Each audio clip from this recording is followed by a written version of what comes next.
seen how many disadvantages I'm working with here? Yeah, try not to kill them. I'll try. Everything's got a minus. I make no promises. Well, like we do every session, choose your fate. So gold, dragon scale, or the red one.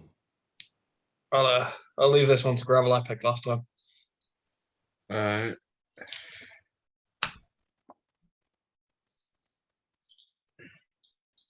Alright, so 1, 2 is going to be dragon. Yeah. 3, 4 for the cursed ones. Right. Okay. 5, 6 is 4 on the other. Yeah. Go on in. Got a 5. Gold it is. Cool. Excellent. Saw you in advance. Let me just get my campaign notes up. That's probably would have been handy to do before we actually start recording. Hopefully you get so many D20s. Right. Like last game. It's probably going to be like nat ones all round. Yeah, that's it. This is the Nat 1 show. Yeah. All right. Taking the brave risk of having someone else's character with me. Yeah. Right. Recap. So as day turns to night, you suddenly feel like your surroundings are much closer. You sit amongst the soothing firelight of your campfire, collectively gathering your thoughts. You're drawing closer to the infamous Wolf and his war machine. A faint smell of gunpowder and sulphur hangs in the air. The strange wolf-like bandits and the use of cannons, muskets and grenades confirms your suspicions. The map that you recently discovered on the corpse of one of Wolf's men shows an encampment close to your location. The track appears to lead towards it. And that's where you are. Yeah. Okay. So let's gravel. What are we thinking? Well, judging by this map, it's further along is another encampment. We might meet Rolf and his war machine. So it's either, take it out now, as we're already here. I think we should head that direction now because he's going to find all his bodies sooner or later when whoever this is doesn't come back. Yeah. Well, or we can do recon to actually see how many, people are there. That's it. This is my point. But head in that direction. Right, let's try and do it stealthily then. Then the whole, how you doing, lads? That kind of. Yeah. Alright, give us an order of march.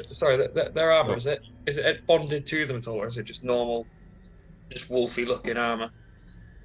So they're wearing like a mix of different armors, but they're all wearing like a green sash, and like green bits of garment as well.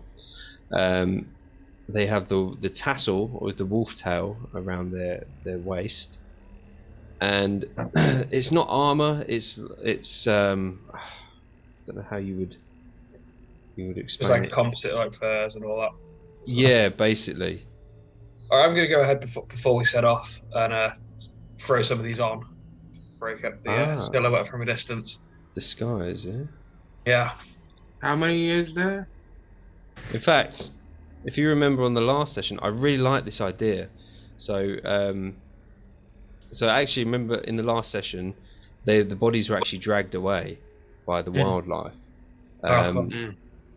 However, you see one of the bodies still sort of half going into the wilderness, and you can salvage a disguise from that. Well, I've got the dark sight, so I'll take it from me because at least I can see further before they can see. Yeah, it's your idea. It was your idea, so. Right. That's me being fair, I think. Being generous. A generous DM. Yeah. Yeah. Okay. So let's get an order of march. So like I said before, with order of march, you don't have to be one behind the other. You can be two walking next to each other, or three, and then one bloke up front. Do you know what I mean? Yeah. I'll take point because I've got the disguise. Um. Double And take anyone. I think we'll go like. I know we shouldn't, but on a line. Yeah. Well, Or, if it's a trail, we want to be able to just duck in quickly. So yeah, I'm just single file next to the bushes works. because if we're gonna go plan and stealth, I'm gonna go do something. I'm gonna use pass without a trace, which gives us a +10 on stealth. Uh, So whatever you rolled on stealth, add 10 to it. yeah. Okay. Roger that. How long is that? How long does that does that last for? Concentration for 1 hour. Right. Yeah, it's fine. So where are you in the order of march? What's going on with that then? I'll probably in the middle, just so I can reach all in the party. Kenneth I'll can pass take out the a rear. trace. Kenneth can take the rear. He's got the ranged weapon other than me. Yeah. Yeah. Yeah. Okay then, and then that leaves Fred. Which Fred in second. Yeah. Third second, me in the middle. Right. That sounds good to me. Kev in the rear.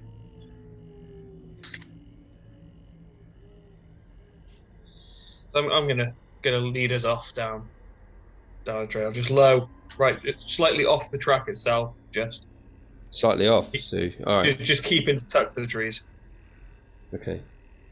You start walking down, and it's you can see the tracks from carts, various different carts that have been pushed down this track. They've broken a lot of the branches and like just carved a path through this untamed wilderness. Roll us a perception, everybody. Alright. Because the other two aren't here, what you can do is just roll yours. If they're too low, roll the others. Okay. Fair enough. Right. I've got a 17. I've got a 12. As you're creeping through the tree line, you hear, "Please, please, help me, help!" And you look over onto the track, and you see a man. He's like covered in mud and blood, lying on the track. Like it looks like carts have been rolled over him, and he must have been there for ages. But he just raises an arm. He goes, "Please, please." Oh, I'm killed. What was that? Why are you get us all killed? Please, water, please. I'm dying. He wants water.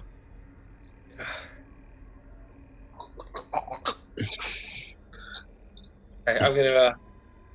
So he's on the track. You're saying He's on the he's on trail. the track itself. And just gotta run the fuck over. Yeah. Oh man, bad way.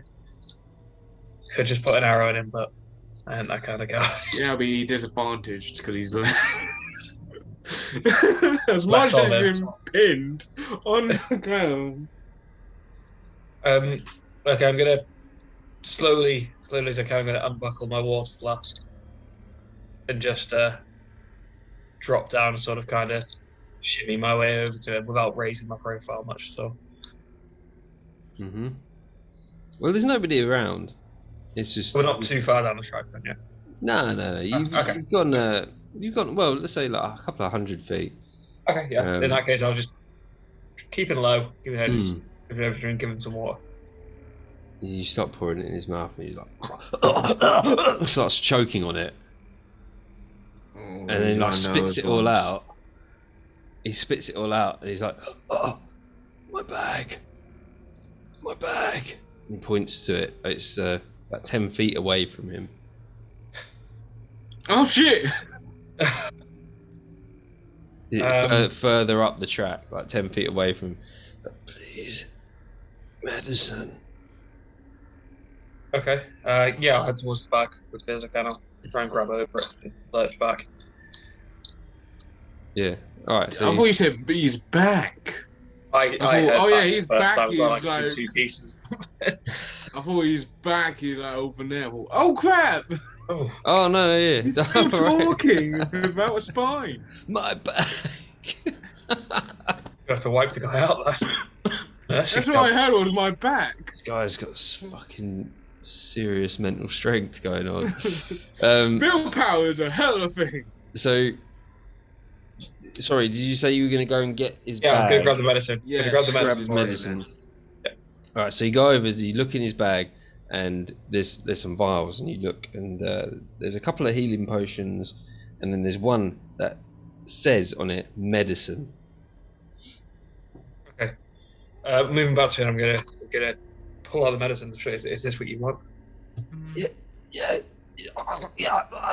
Okay. I quickly uncork it and let him sip from it.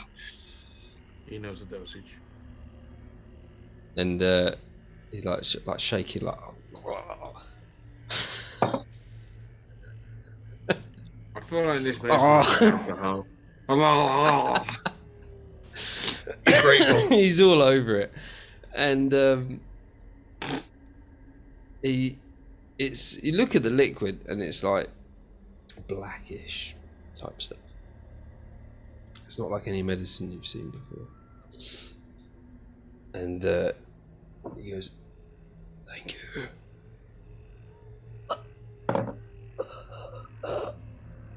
And dies. What the? Give us a wisdom saving throw, both of you. For all of you. Okay. I got a 14. I got a 15, and my man's here got.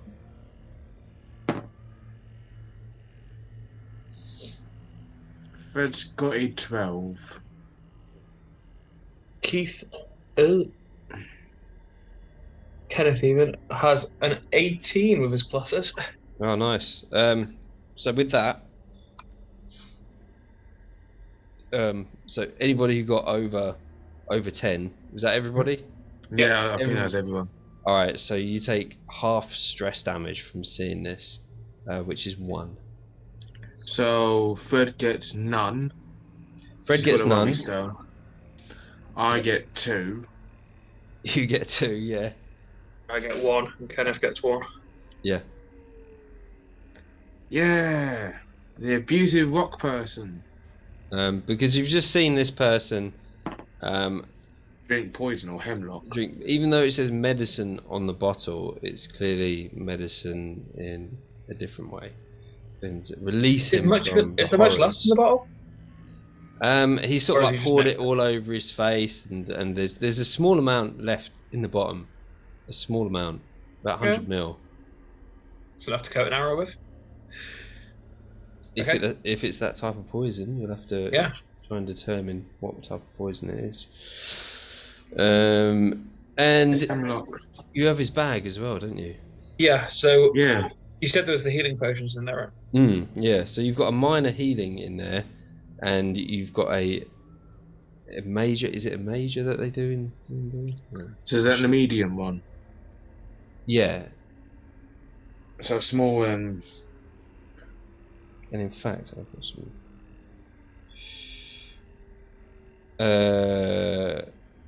Look, so there's a small one and a medium one, and then there is some blight ichor. What is blighting? Ooh, we'd have to investigate that with Okay. a medicine check. Medicine check, no problemo. Mm. 14. Gosh. Looking at it with a 14, you don't, you can't determine. It says blight ichor on the bottle, but you don't know what blight ichor does. It's a blight shit.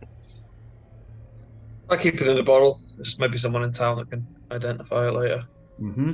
I'll keep the bag. I'll put the bag into my The whole my bag. bag. Oh, all right, cool. Yeah, that's. Oh. And you're standing on the track, and there's no sound. There's no animals. You can't hear anything at all. It's just silent.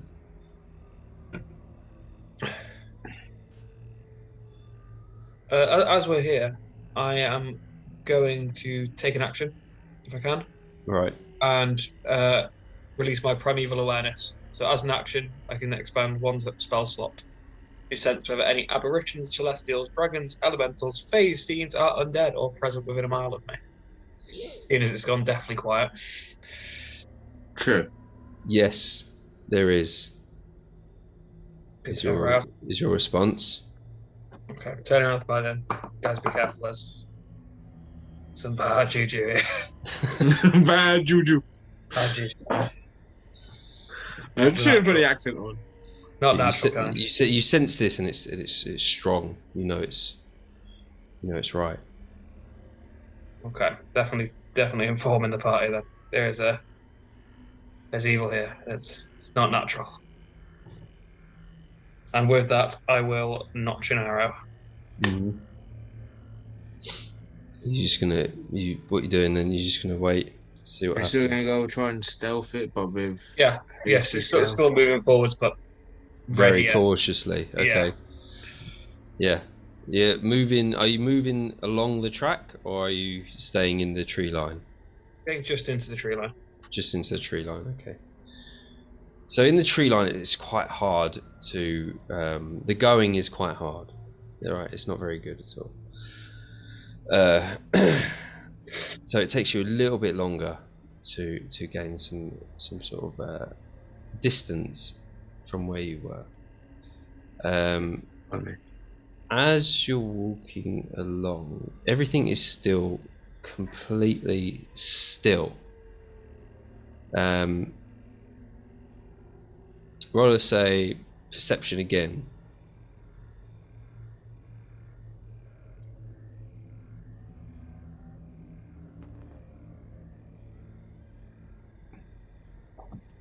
I got a 13. I got an 11. What about the others?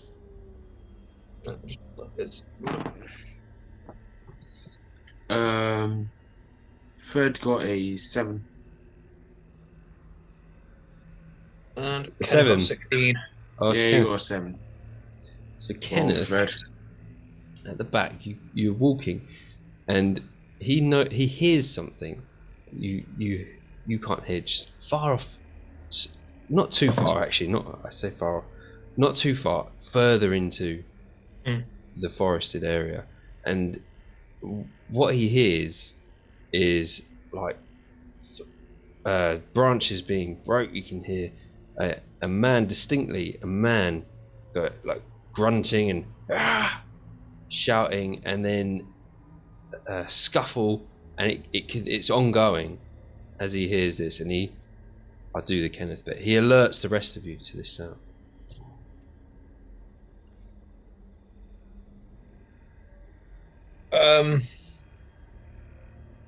When you say scuffles, does it sound like he's just like smashing down his branch, or is he fighting with some? Is there another? It could be. He could be fighting. There's just a disturbance. It's a disturbance, yeah. Okay. So can I inform us then? So can anyone else make that out? No. Are you sure you're hearing things? Kenneth being seen out here worries me when he's the only one that can What are you doing? You going to investigate further, or are you going to leave hear. it? No, my vote is we press on. Okay. Nothing's good coming out of that forest. It takes no sense in getting ourselves involved in it. True. That's a very good. We had jelly people. And they were a pain in the ass. Are you all in agreement then? Leave it. Yeah, moving forward. For the moment, yeah. We got a bigger fish to fry All right. than a angry lumberjack. All right. So you continue following this path, just in the tree line, on the tracks, and you come across, because there's debris as you're going, right? So there's little bits of like a wagon that's fallen off, like a bit of wood or a bit of clothing or something like that that's fallen. But you come across something large that seems to have fallen off whatever's being moved down the track, and it looks like a box of luggage, like reinforced luggage, with a lock on it. It looks like it's fallen from a wagon and obviously not noticed, and it's just sat there on the side of the track.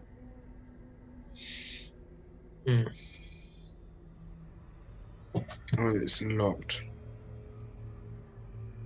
Can we manhandle this into the tree line? Or is this ridiculously big luggage now? No. So it's just like a trunk of luggage. Okay, yeah. You We'll just- manhandle it into. I've got dark, so I can see without a torch here. So yeah, I'll manhandle it into the tree line. yeah. Okay, so you pull it into the tree line, have a look at it, and you can see that it's secured with a lock. As in a lock that's built into the structure of the trunk. Okay. So not melting it or... Yeah, not melting or smashing or Yeah. So it's a job for Kenneth. yeah. Let's get Kenneth on the case. Literally.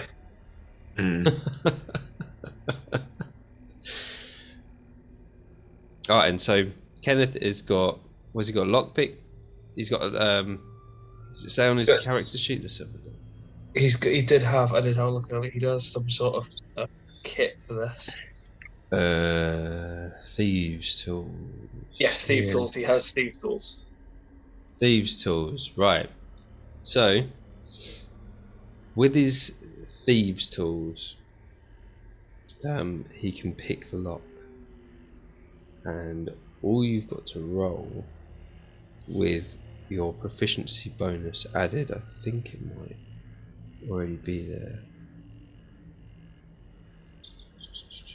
Right, is sleight of hand, but it's got disadvantage here.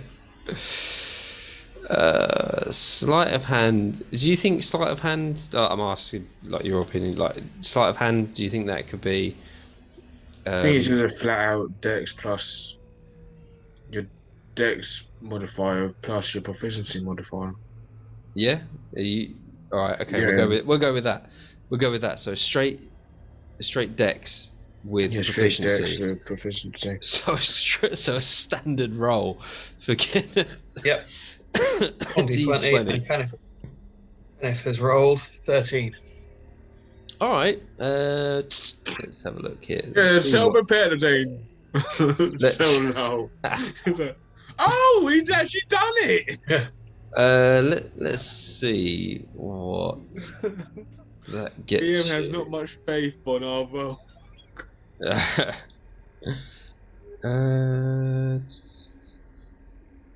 Okay, a 13.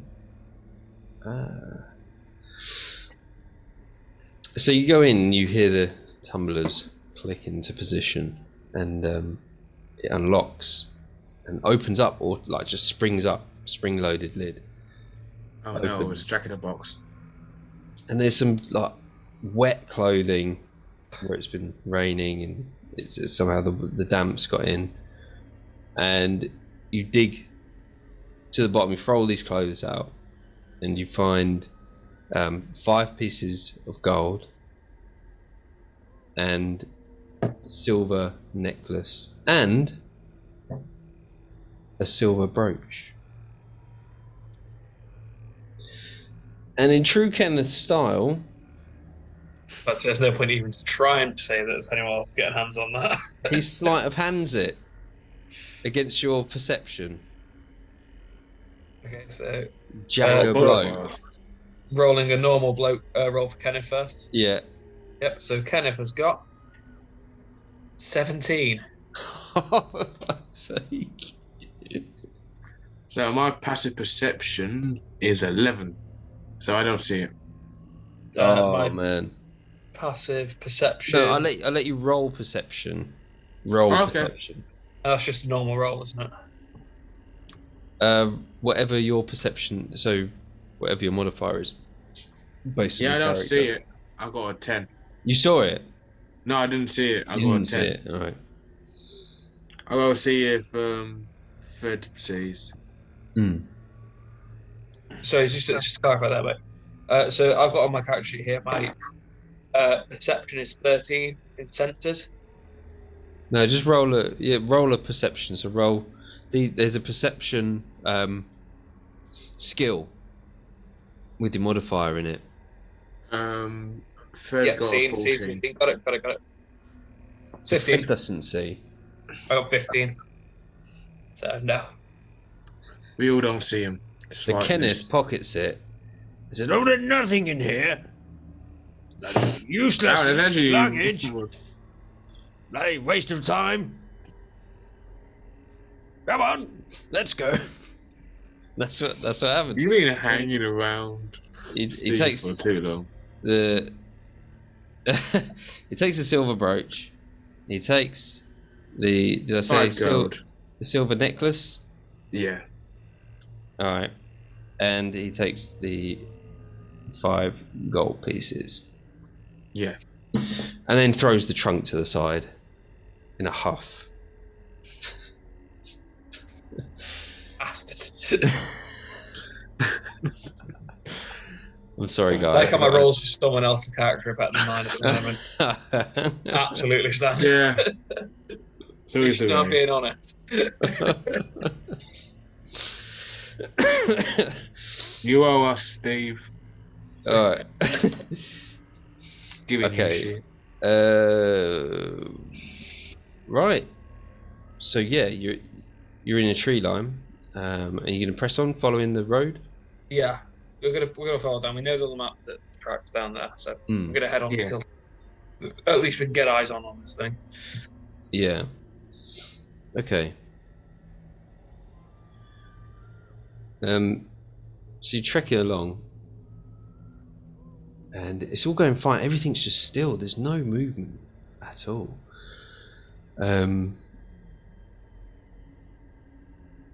You see, you start to smell something at first. You can smell it's quite a pungent smell. You all have a look around, and you notice that there is a carcass of a boar.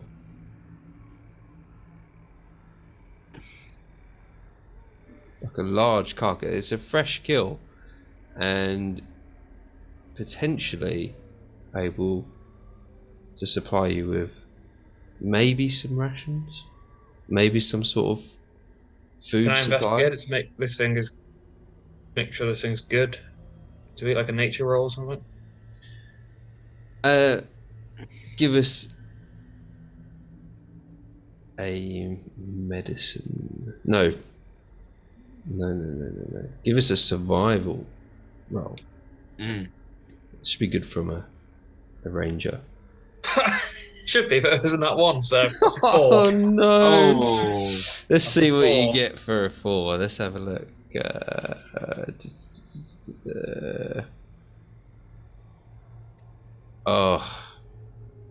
You look at this carcass and you get a little bit too close, and you breathe in some warm fumes, and you cough and splutter, and you don't feel right. You start to foam at the mouth slightly, You've contracted rabies.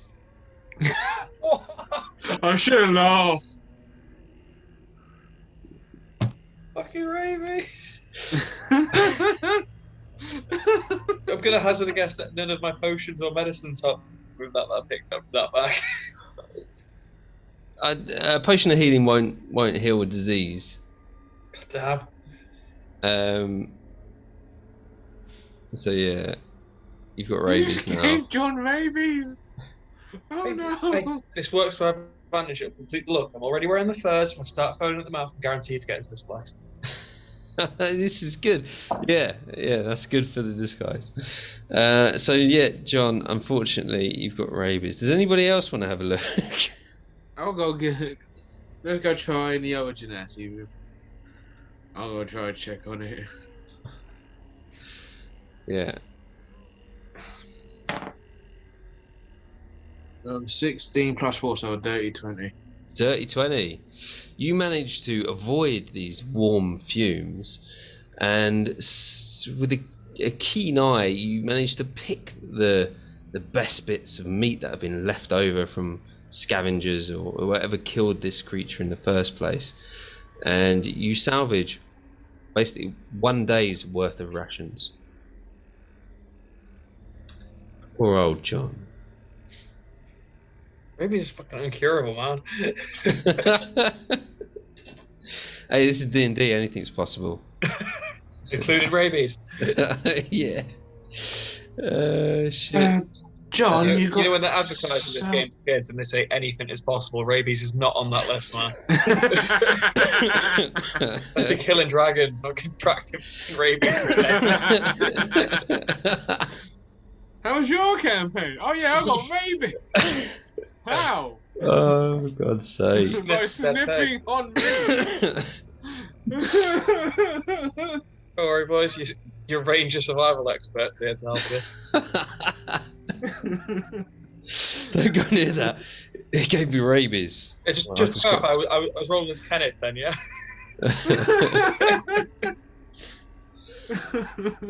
Well, I mean, the other guys can have a investigation if they want. I'm not going to I'm jump not on. going to give him rabies. I'll tell you what rabies does later, but it hasn't got fully into your body, into your nervous system yet. You just got I'm well aware of what rabies does. To affect you fully, yeah. Oh yeah. All right, but yeah. So yeah, rations and rabies. All right. You continue down this track. Yeah. of course. John foaming at the mouth, instantly evaporating from the. Yeah, that's what I was finding funny is it's fine layer of steam. And you.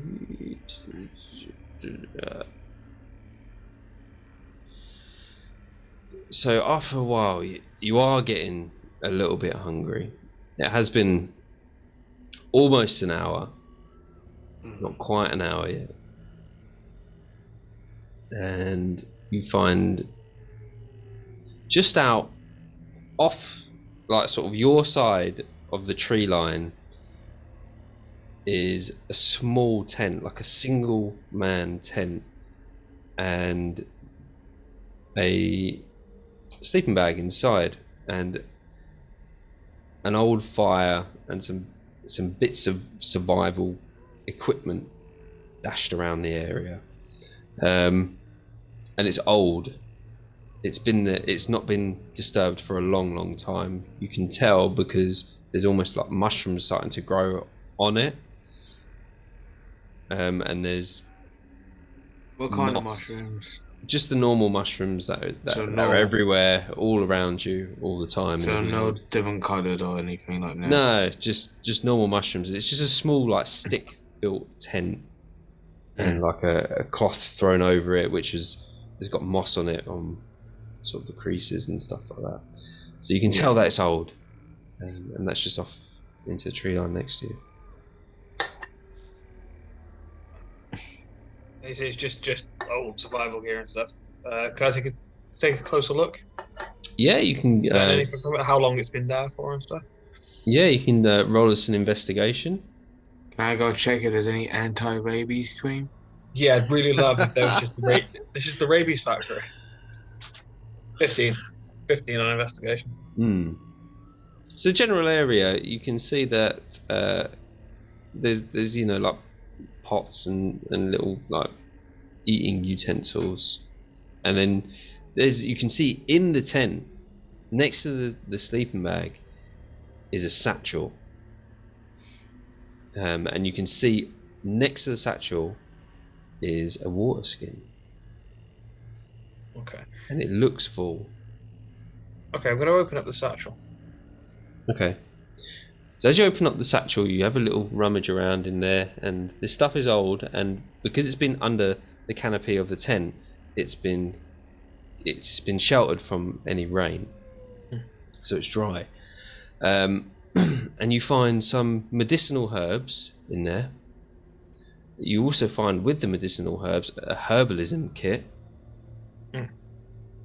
and you find what seems to be a healer's kit. Oh, okay. Yeah, so these are the proper things. You can search them on D&D Beyond, and it'll tell you exactly what they do. Yeah. And then you've got the water skin that looks like it's full next to it.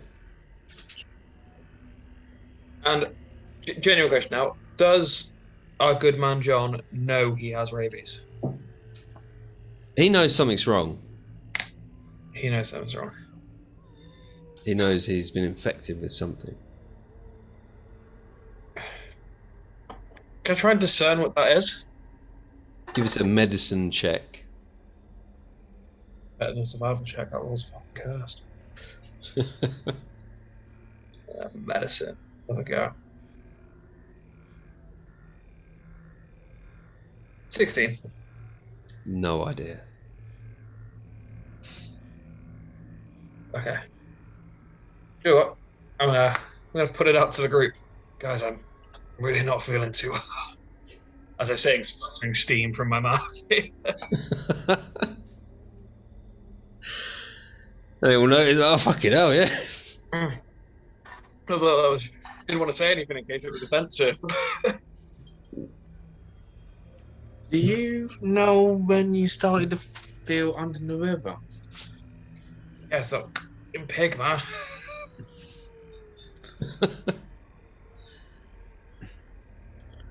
So, what? When the dead bull, Yeah, oxen. I wouldn't recommend eating it. Put it that way. You sure? It looked quite good to me. A ranger, I know a little bit about survival. Trust me. I survived longer than you, and I caught babies.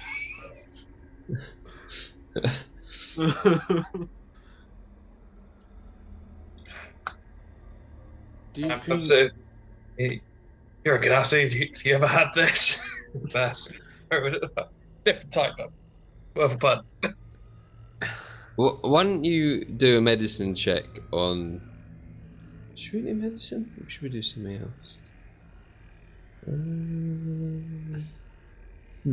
How about an insight check?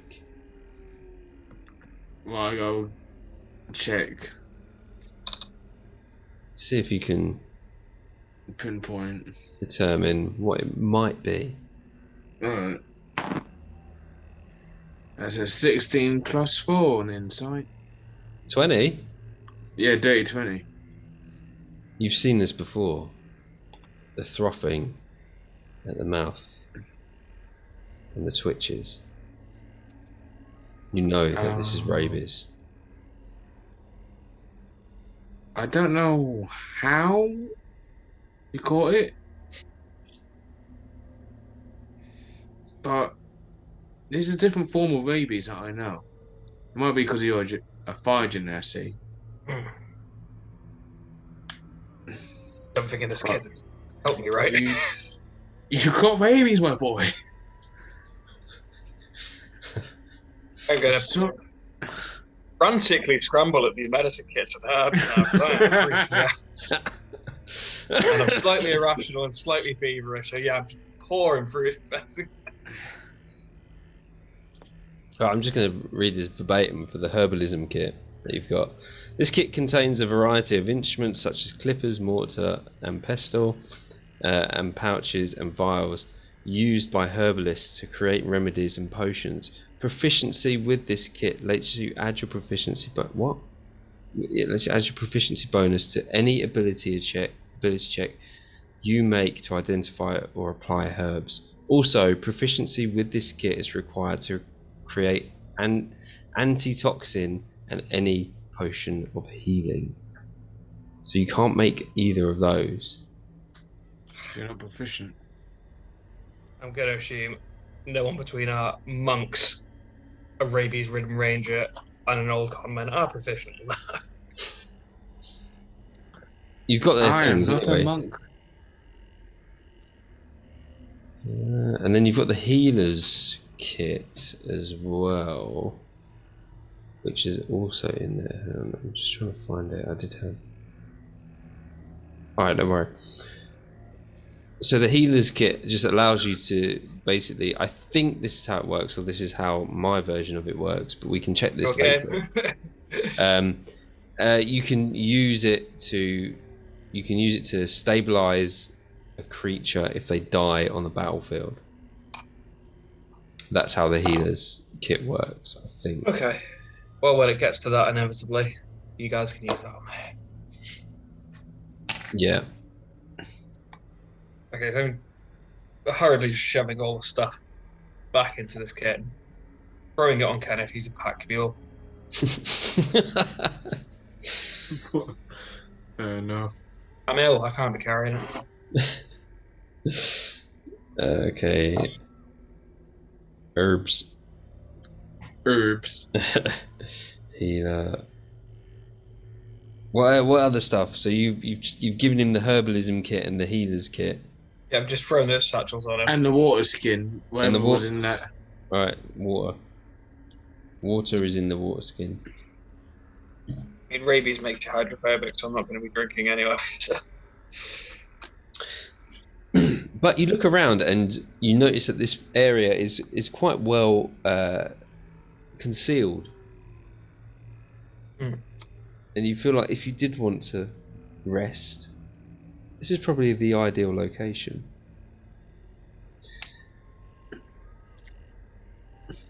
Question for DM. Because he's got rabies, right?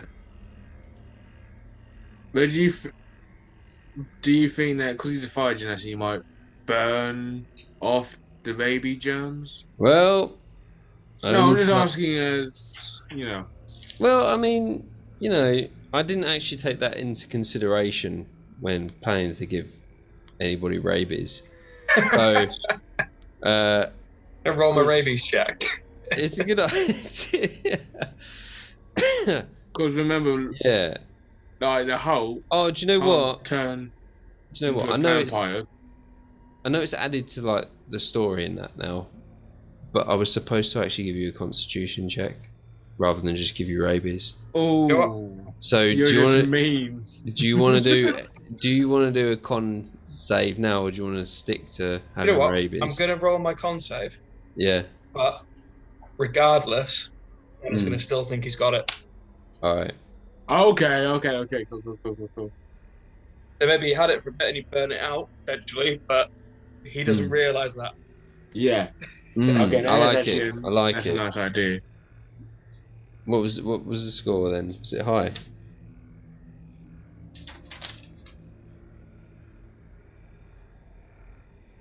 My score is 16.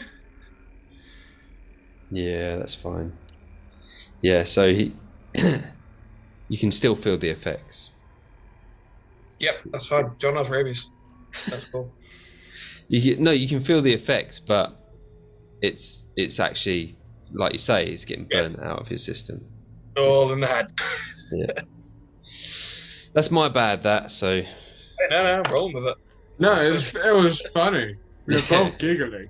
It still will be, don't worry. It's gonna be a story that name is. See, you're all here going, let's rest. And John's now like, I'm on taking time, boys. What we resting for? I'm gonna die. Need to get this done and get back. Right, so what are you doing then? You're in this area. We're not resting. You're not resting, Well, right? We're not resting. No, We're just John making is camping. We sure, are not resting. just doing a Get wide this search through, to yeah. find any rabies shots. Yeah. Okay. Can't find any. We'll plod on. Yeah, Gotta no, move there's on. nothing.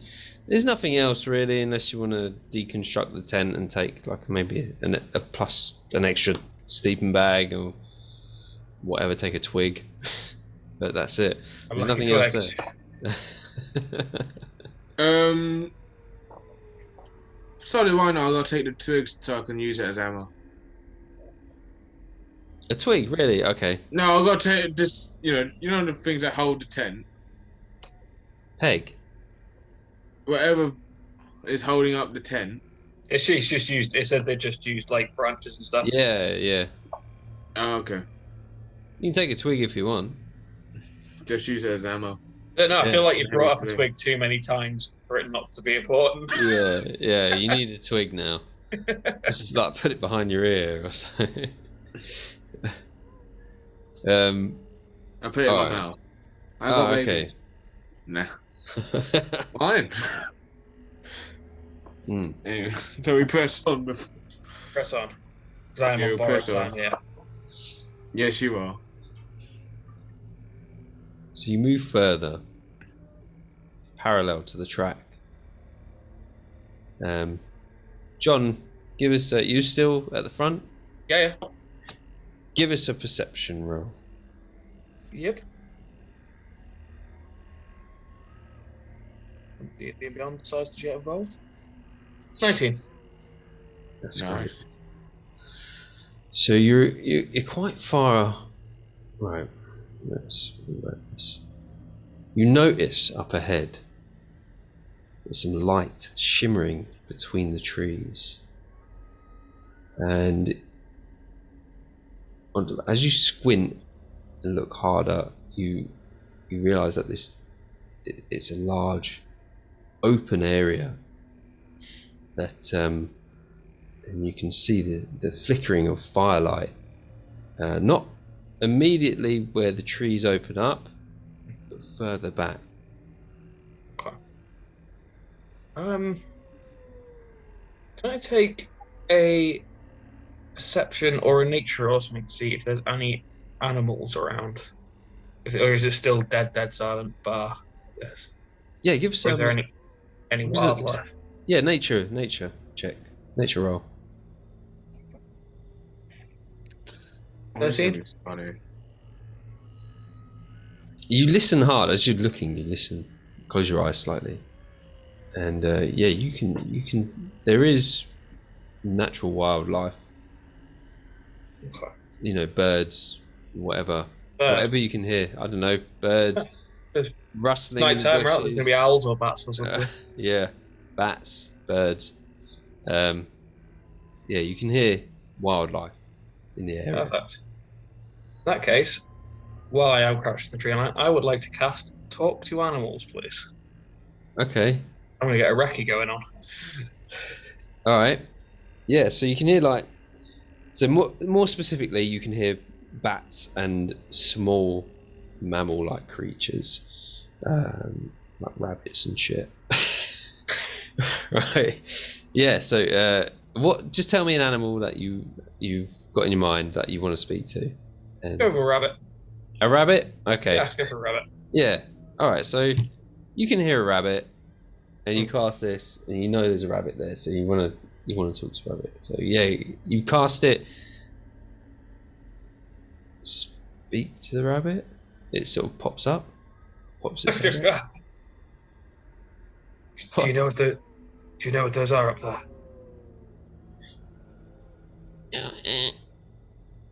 We've been hopping around, and they've been here for a long time. They? Who are they? Is there many of them? Lots of them.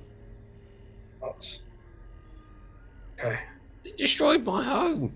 I had to build a new one somewhere else. Is there ways to get in there? Ooh. Let me have a look up here. Let me have a look. Don't Let me have a involve look. burrowing.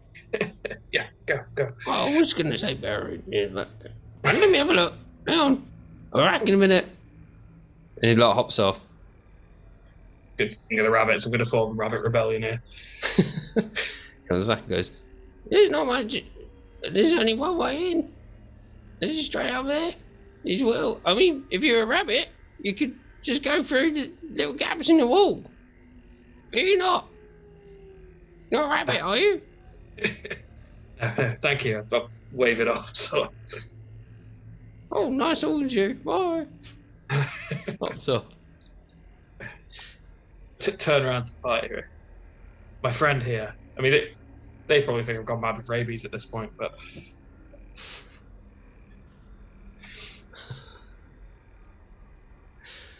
Great, now he's talking to rabbits. Yeah, the others don't know what you're doing. It's just like you're talking to a fucking rabbit. Are you feeling okay, John? Yes, fine. But my friend here tells me there's only one way in and one way out. It's over there. There is gaps in the wall, but they're small, rabbit-sized. Okay. Helping.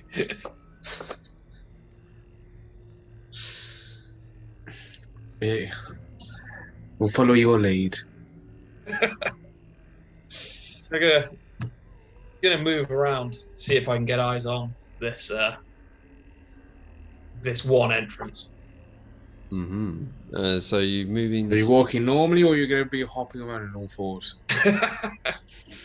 Belgium, king of the rabbits now. They are my people. I am no rabbit king. Surfing rabbits into battle. I am the Bugs Bunny. Can I get eyes on? Can I get eyes on this from the tree line? Yeah, you've got about 50 feet between you and the actual opening. So, if you want to stealth up to it, or if you want to just walk up to it, it's up to you. I'm guessing it's been more than an hour. Because if so, no, it's not been more pass than an hour. Okay. So pass out without a trace is still on. Yeah. Yeah. So while that is, I'm going to stealth my way up.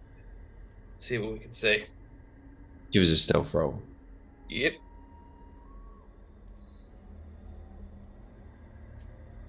All of us. Just, well, I thought it was just John going up. Oh, no. Is it John going up, or are you? Yeah, I'm planning on going along because you said they were taking my lead, so I'm just going to reckon to her ahead. More of us makes more noise. They may as well wait in the tree line. Fair enough. 21, 19 plus 2. Good.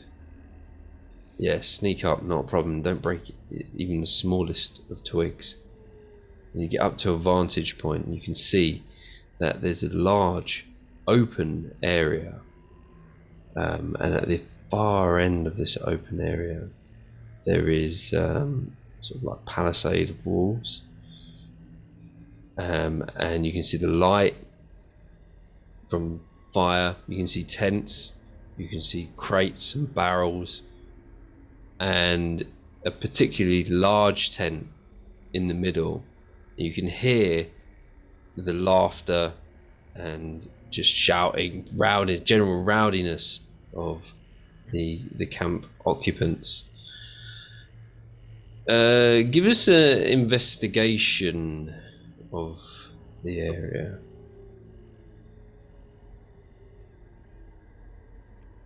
$15. So what you can see with the 15 is this place, like I said, it's a big open area. You're looking at about 100 feet from the tree line to this sort of encampment, and they've almost dug a sort of moat around their encampment. so that there's, like the rabbit suggested, there's no other entrance apart from small holes in the wall. But yeah. So you notice as well, near one of the moat sort of ends, there's a small, very small man-made twig sort of structure that's low to the ground and covered in like dead leaves. And it's sort of about 20 to 30 feet away from, further closer to your position from the entrance. Is it facing the entrance or facing outwards? It's facing outwards. And that's up Right. so as you're looking to be up to your left. Alright, so that's going to be a sentry post or something. Okay, right, I'm gonna head back to the group. All out, keeping away from that man-made twig structure. Roll us a stealth. Watch for this nat 1 on the fucking exit now. Okay, stealth check. 19, 17 plus 2. Nice, absolutely fine. Nails it. Stealthing back to the group. You get back. What's there? And everyone's eager to hear what you've seen. Okay, so you all doubted me, but the rabbit was right. Okay. There's one exit, but I think there's a sentry post about halfway. Can you see that low structure? I'll point it out where I've seen it to them. See if I can signal that. By that, there's several tents inside. They seem to be drinking or something. They seem to be in good cheer, and there's a lot of them. It does look very flammable, though. So there's that. Did you see any, like a death machine or something that had done that cannon fire? No, they have walls. There's one way in and one way out. Yeah. So the war machine ain't there.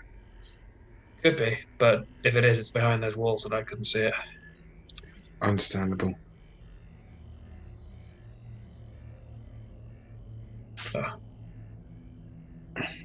More of us and many of them, but we do have the elements of surprise, and they do not seem to be on guard at the moment, bar the sentry post. There's always that, and then you say it's very explosive. Everything looked like woolen fabric, and you can smell sulphur and gunpowder, so. Yeah, and that smells very strong now. If there's any way we win this, it's by putting that place to the torch.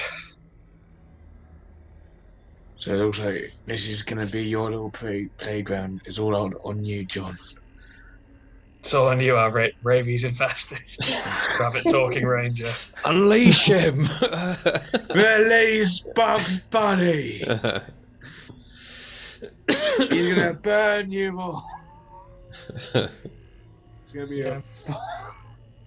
Out of character, there's a story I think I could lean on here. Yeah. The Viking chief who found sparrows that were nesting in a village.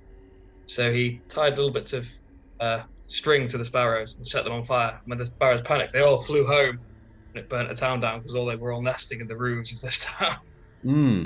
Oh, wow. I'm just trying to think how I could apply this. It'd be a few exploded sparrows. It's not that. It's more the fact you didn't ask for sparrows, you asked for rabbits. Explosive rabbits. Explosive. After you spoke. Raving rabbits. Hey, it's just the rabbit jihad and a couple of people have to die to make this revolution go on. Oh no. Yeah, John raving rabbits. They destroyed their home. They're going to have to take a few sacrifices to get their home back. Viva la revolution. Viva la resistance. Alright. What's the plan? Just because I spoke to rabbits that one time doesn't mean I can't speak to other animals. Oh, you're saying the bunny's right. So that's all we know so far. It's the first time you've done this spell. It was You meant to be got more impressive the rabies. first time I did it. I was meant to speak like to a wolf Well, or a lion or something. it's more the fact of I just deduced that you got rabies. We don't Yeah. know that you are cleared of rabies. Yeah, we all think I've still got rabies. We still think you got rabies and you started Yeah. talking to rabbits. Yeah. It was like sort of keeping the distance from you without being rude. It's more like there's a different kind of rabies that I know of. It might be just a genasi thing.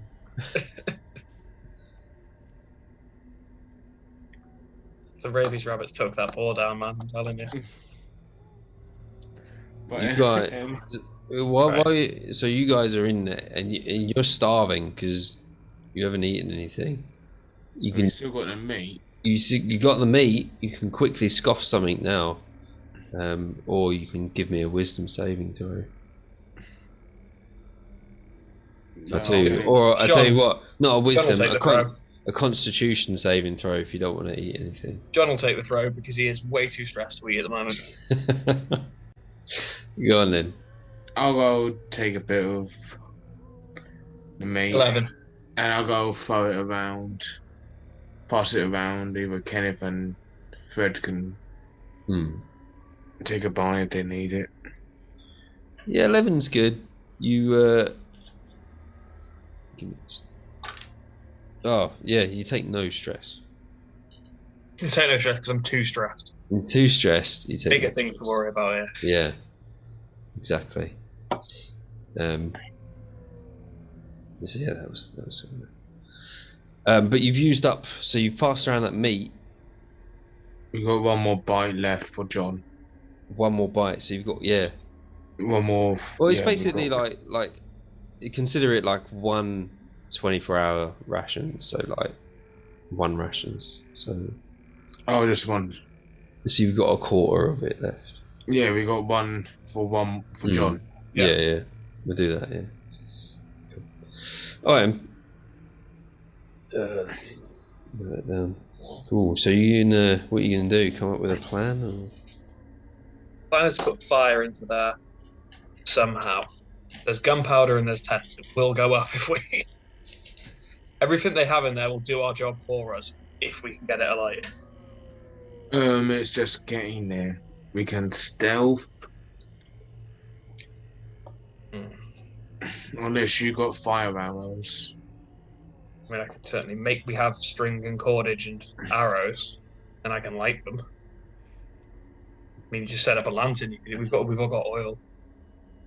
Well, not John. Kenneth's the one who's got the oil lantern. Yeah, so we've got oil. We've got rag. We've got a free supply of fire. You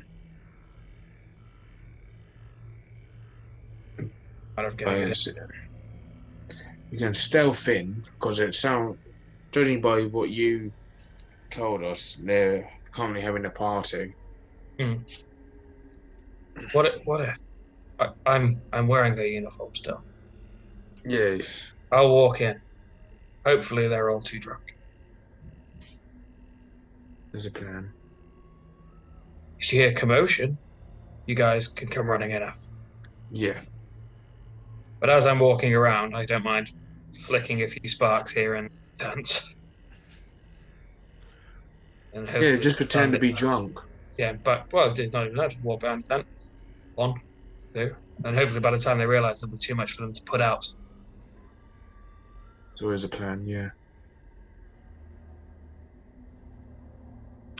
If that's what you want to go do, let's go by that plan. Before I do, my rabbit friend's still about, DM.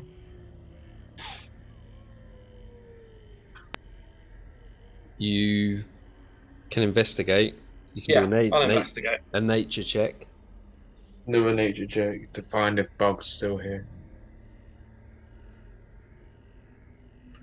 Nat 20 + 1. Wow.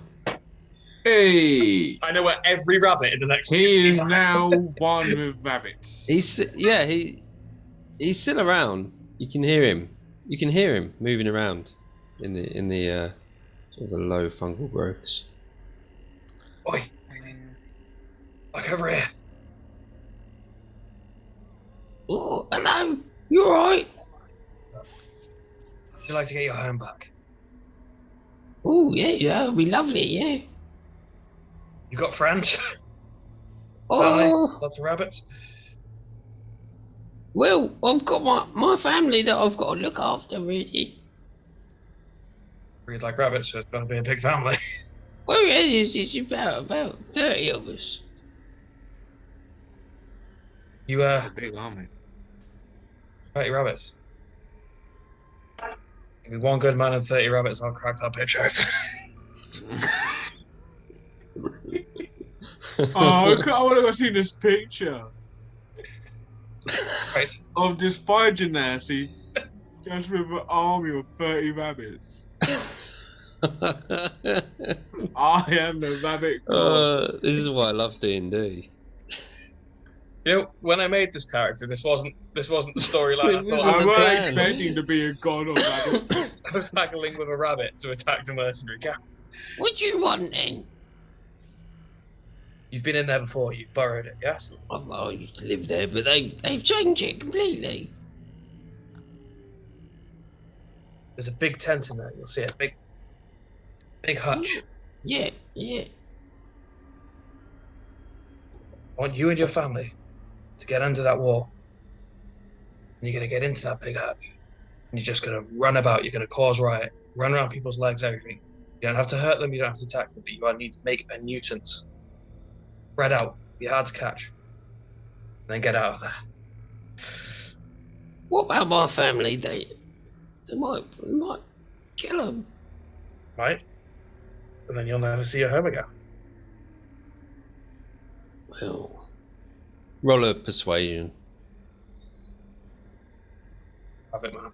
How the mighty have fallen.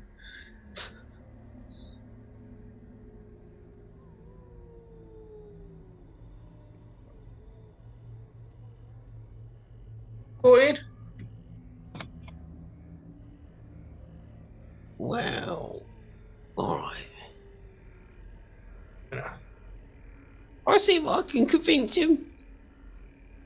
We'll see what we can do. Sometimes we get some scraps, but most of the time we try and avoid it because they just stamp on us.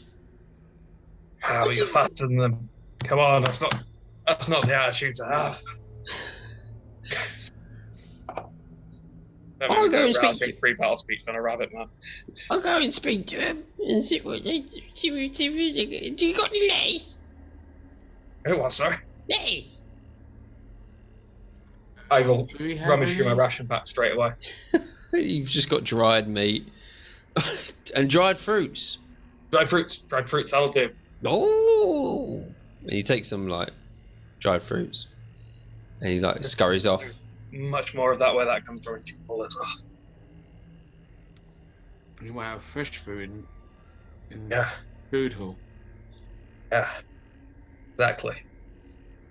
Okay, so now I've told that rabbit my plan. Hopefully, it's just going to pop up and start fucking about with people and spreading mayhem. Was that? I'm guessing that was your friend again, John. See, I told you.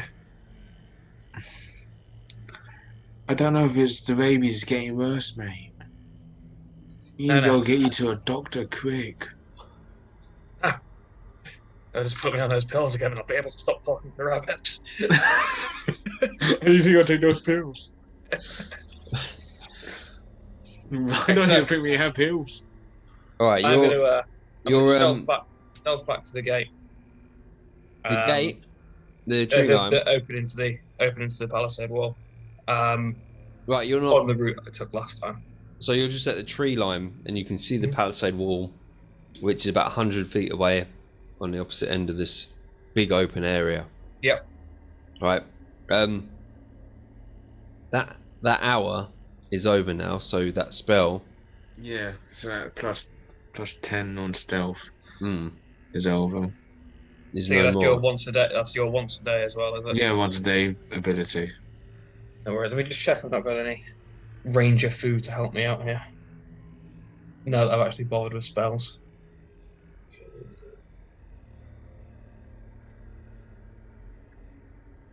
Definitely, yeah. But we'll keep it in the back pocket. Okay, I'm just gonna slowly and cautiously as I can make my way over to a gap in the walls. I'm still wearing all that You're stuff. going. So you're going to the gap in the trees, yeah, where you can get. Yeah. Yeah. Right. So roll a survival. Stealth. Oh, let me just step back. All of us. No, because it's just. Is it just John going on his own again? Well, I assume they're all going to move up to where they can support me if need, from the tree Yeah. line. So Right. I told them we've all got to get to the point, and I'm just going to one man it going Yeah. in until they can hear commotion. Right. So all of you roll a stealth. Cool. Oh, I hate this. And the roll with disadvantage. 12. I got 12 on mine with disadvantage. Not bad. Fred.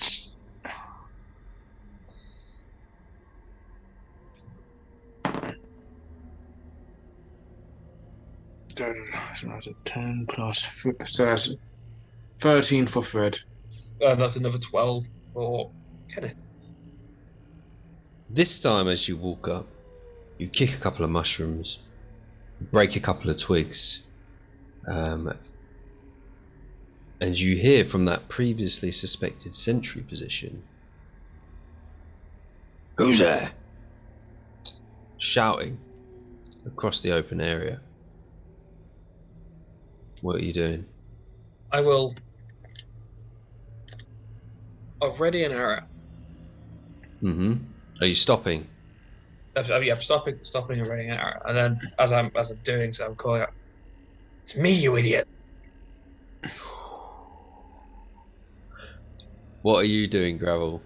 I'm gonna go lay flat on the floor. If it don't work, how far is he from me? He is 40 feet from you. Oh shit, to have range. So if he was, so I'll just go, full flat on my, full flat onto the earth. Yep. All right. If it was 30 feet, I was gonna go ready in action and do mold earth. Right. So if it does, it's like 5 foot radius. I can always try and call. Well, I'm trying to get him closer so he's easier in range from me as well. So Your range is like 150 feet, isn't it? For a longbow? yeah, but closer the better. Obviously. Dark out there, man. What about the other two that are behind you? Kenneth's card, he'll drop. If he sees someone else drop, he's going to drop. Yeah. What's going on? Not sure what Fred will do. Just gonna hit him with my axe. I think he'll, just park it, sit his ass down or something like that. Alright, he just pauses, should we say? In a sense, he's small. Yeah, he's just. So if it is darker, it'll looks like a rock. Stands yeah, still, it'll look like a rock. I'm not trying to sound nasty, Paddy. You're still in the tree line anyway, and but they can just hear you, right? So you're still shouting out, then, John? Yeah, I'm not even shy. I'm just trying to sound pissed off. Like, it's me, you idiot. All right.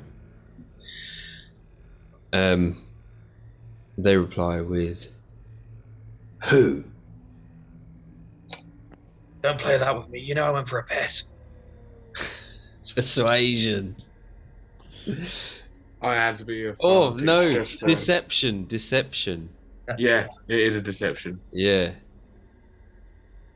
Should be advantaged. Just for going for a piss. Deception. 16? He turns. That's with my -1. He doesn't say anything back to you straight away. He looks at the guy next to him. Then he goes, "Remember anyone going for a piss?" It's like, no. I've been for a piss a couple of times down there, though. Come on then, you. Show yourself. Where are they? I'm just gonna walk, doing my pants up. I'm gonna walk past. Yes. Yes. So you walk out into this open and you instantly step almost knee-high into thick, boggy mud. And they both like sort of look at each other like, what's he doing? What are you doing? That there. Fucking hell. I stumble a bit. Back's pissed. You've been drinking.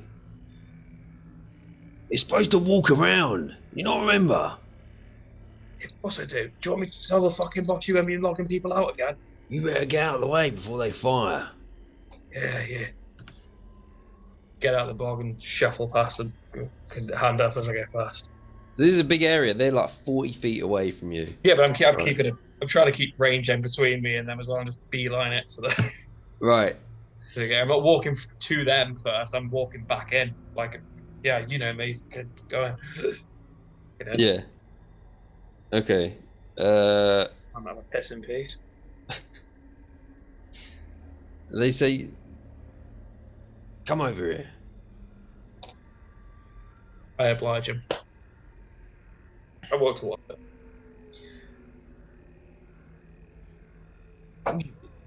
What are you pissing over there for? And they see, just as they ask that, they come to their senses and they realise you're wearing a wolf, like a wolf head. You putting the headpiece on? Was that what you did? Yeah, everything the full he thing. was wearing. Yeah, the full thing. And they go, ah. So, sorry, mate. Where's the rest of you? this reason that fucking really puddle. You what? See how thick that forest is? They're on the fucking way. Gotta have for a pet. It was supposed to be elite. How can you get lost? There's a track leading straight here. You too young to drink, lad.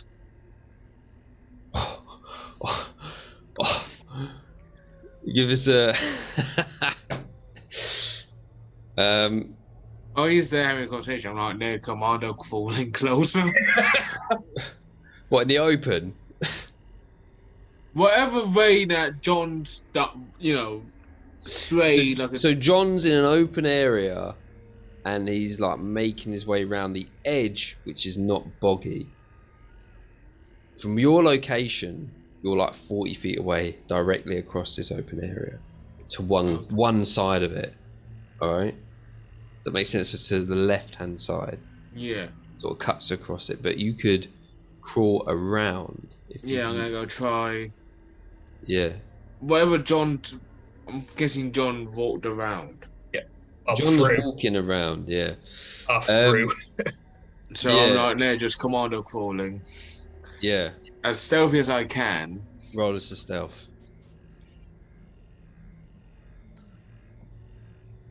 I can't really have to go roll with disadvantage when I'm just commando crawling. 10. What's that? Get down. He tells you to get down, John. I'll duck as well, yeah. Who's there?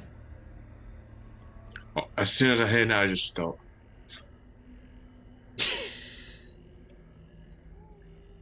I'll turn to the guard group. You want to see a lead? Watch me. I'll pull an arrow out and head towards gravel. Yeah. You watch this, Dave. Head over. And I'm going to pounce on gravel. Struggle. Who's going? Yeah.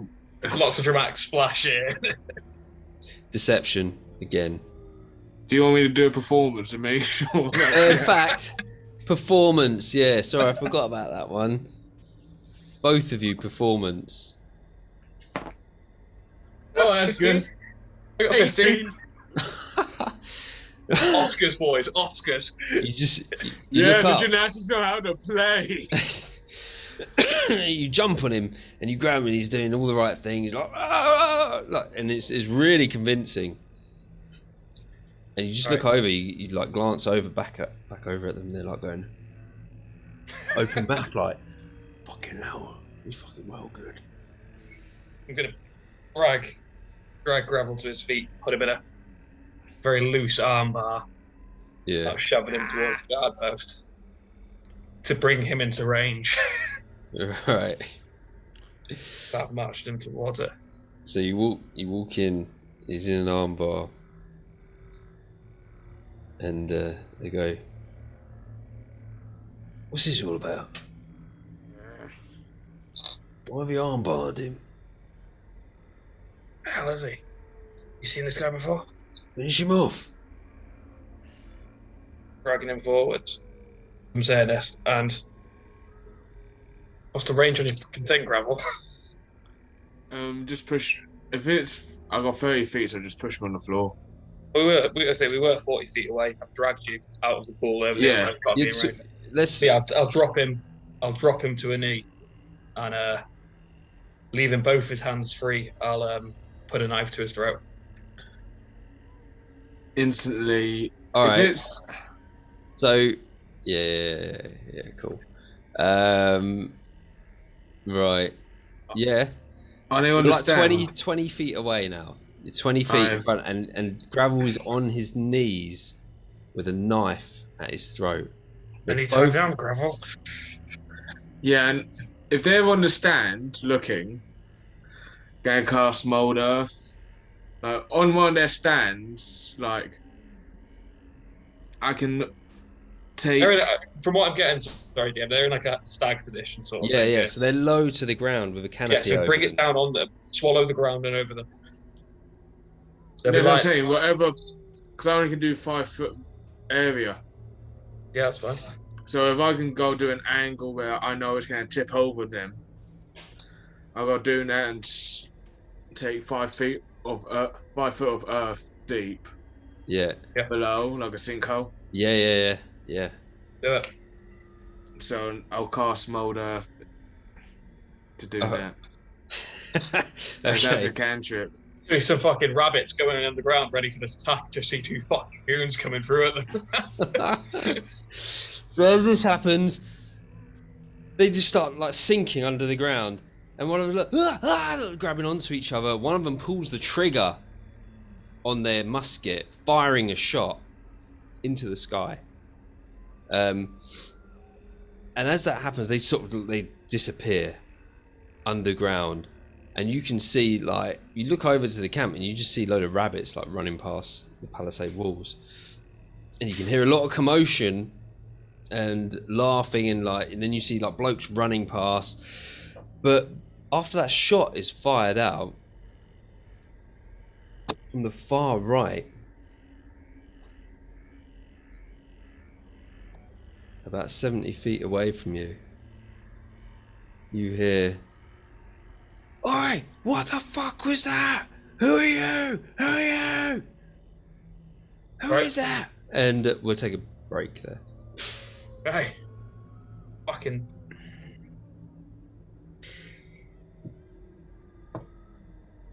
There we go. So he's just shouted at you. "Who are you? What are you doing?" And they are shaking, ready to fire. I run towards him, waving my hands. They're all over the place. They're in the woods. As you run towards him, you run directly into the boggy ground. And you're in the middle of the open. And so they give us a deception again.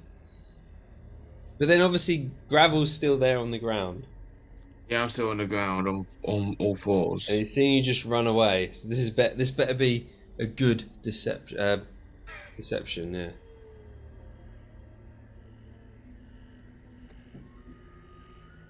Fine, because my roll's been great today. Come on. Just trying to take it up here with the deception. There we are. 16. It was a 17. I'm on a -1.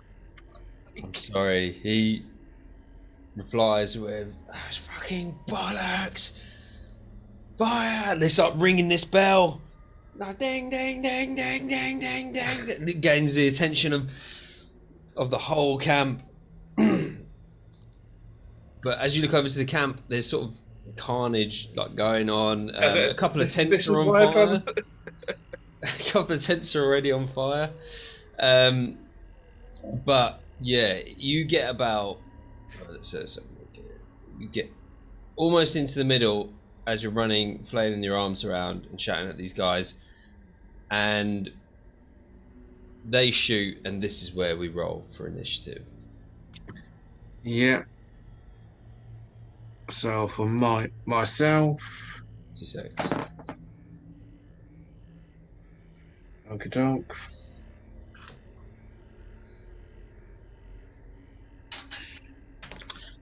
Let's see. Paddy's 18.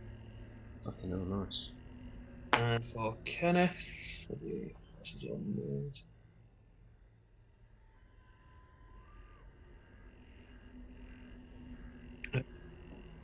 fuck's sake, Kenneth.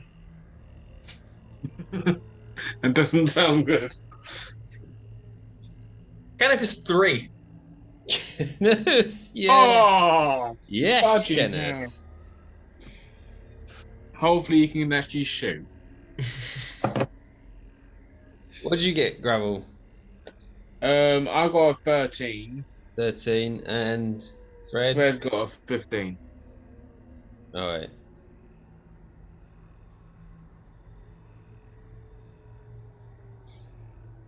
Cool.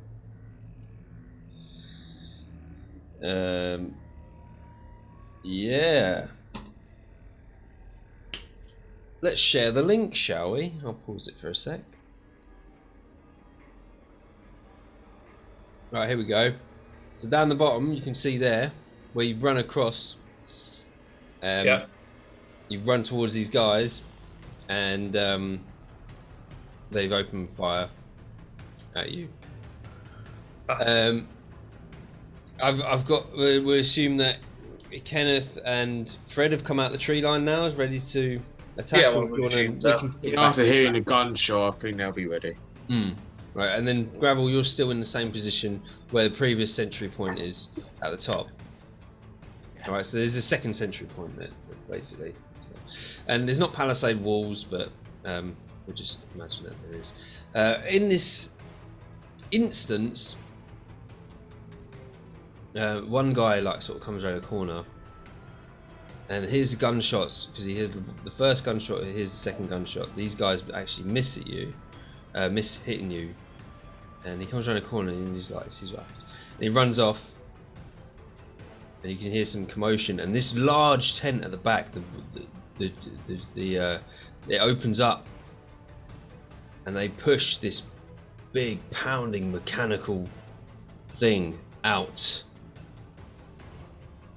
into the open. Oh God, it's Black Bessie. What the fuck is he? Pushed by some beast of a man. Basically deadlifting it at the back and walking along. farmers walking it out.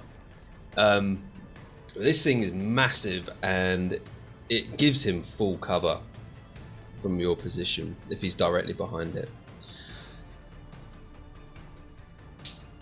And so what happens as this thing comes out, this guy goes around the front and starts loading cannonballs in. Sorry, the other guy does.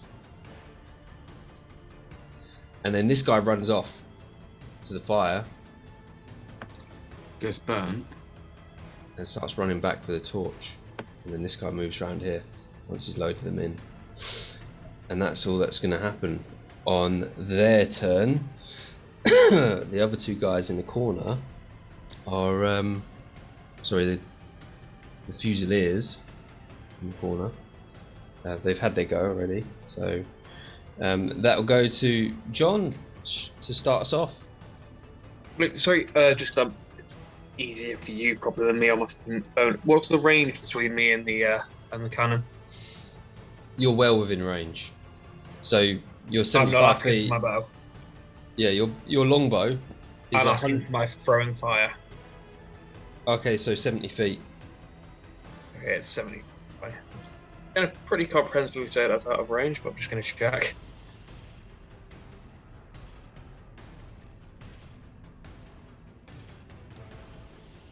So you've got an effective range and an ineffective range. The ineffective will be rolled at disadvantage. Anything over that is just assumed that you miss. Yeah, so I can hurl if I'm 30 feet, so yeah. And then what else have I got? A spiky ball. Okay. I have a spell I'd like to cast. Sure. And that spell is Spike Growth. The ground in a 20-foot radius centered on a point within range twists and sprouts hard spikes and thorns. The area becomes difficult terrain for the duration.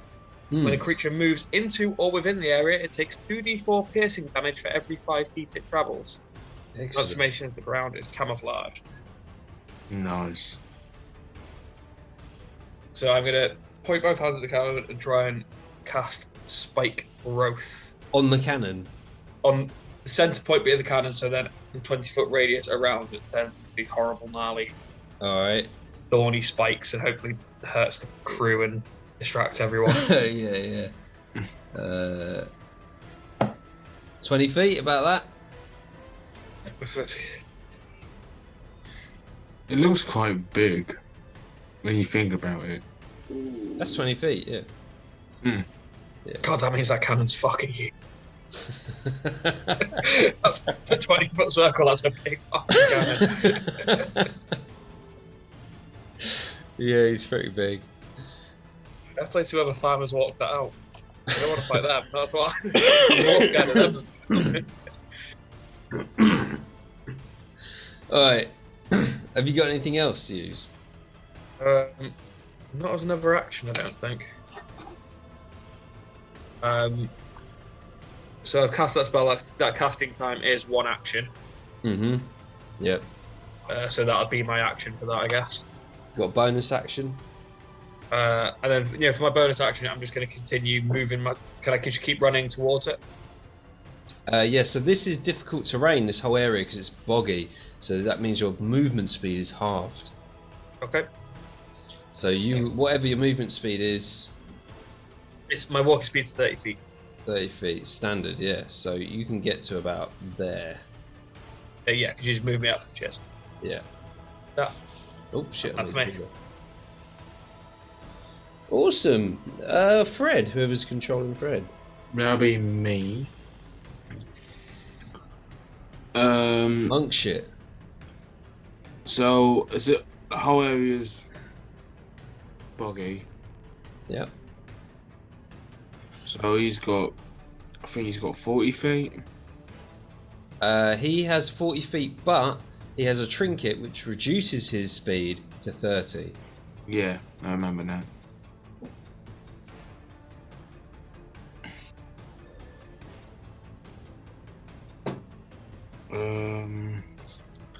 I think we'll go.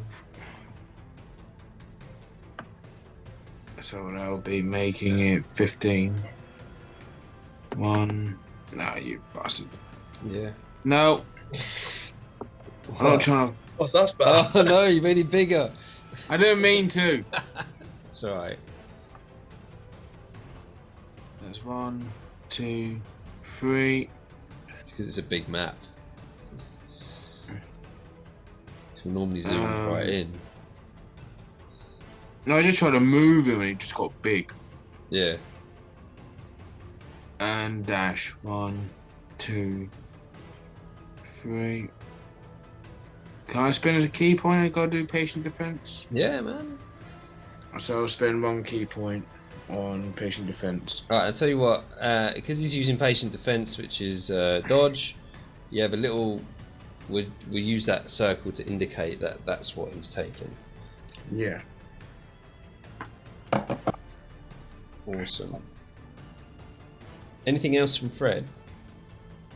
Well, he used. He just used bonus action. They use movement, action Yep. to dash, Yep. Oh, okay. and Yep. and bonus action, patient defense because he couldn't reach. Yeah, that's right. Okay. So he's done all his stick. Cool. Then it goes to you, Grab. So I lose half my movement speed due to me getting up. Yep. And because it's difficult terrain, You lose and the then other half. no, I'm guessing what if it's difficult terrain, it don't affect me. So I'm Earth Genasi. Oh, yeah. Yes. So I only got 15 for getting up. Man, that's so cool.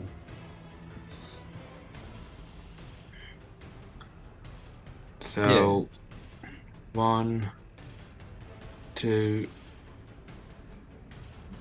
3.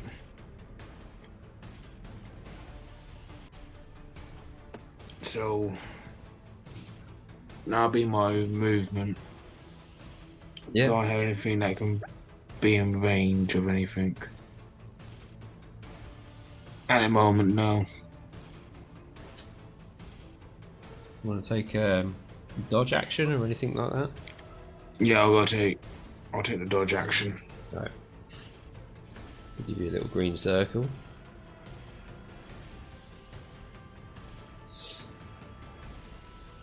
Kenneth. Kenneth is gonna try, just looking at him there, and fire his crossbow at one of the Fusiliers.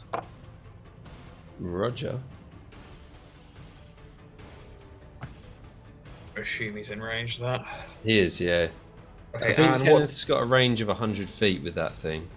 I think so too. Let me just pull him up again. Yeah, it is. It's definitely 100. Yeah, happy days then. In that case, yeah. And he's going to take a shot. So, rolling to hit. Pulling my D&D Beyond back up. And D20. Got 11.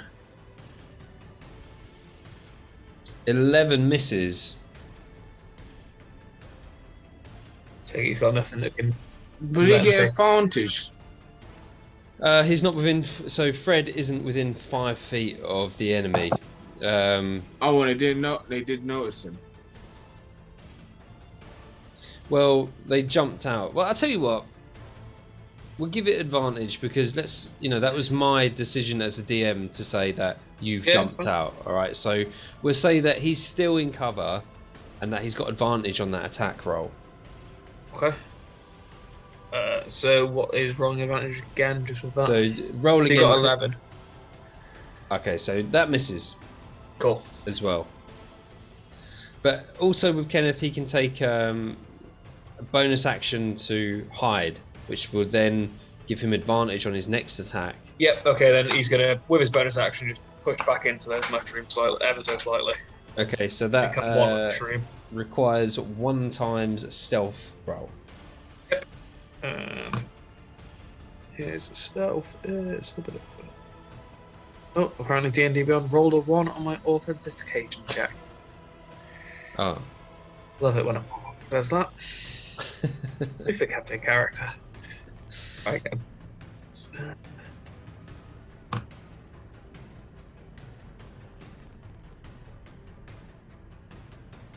Load in.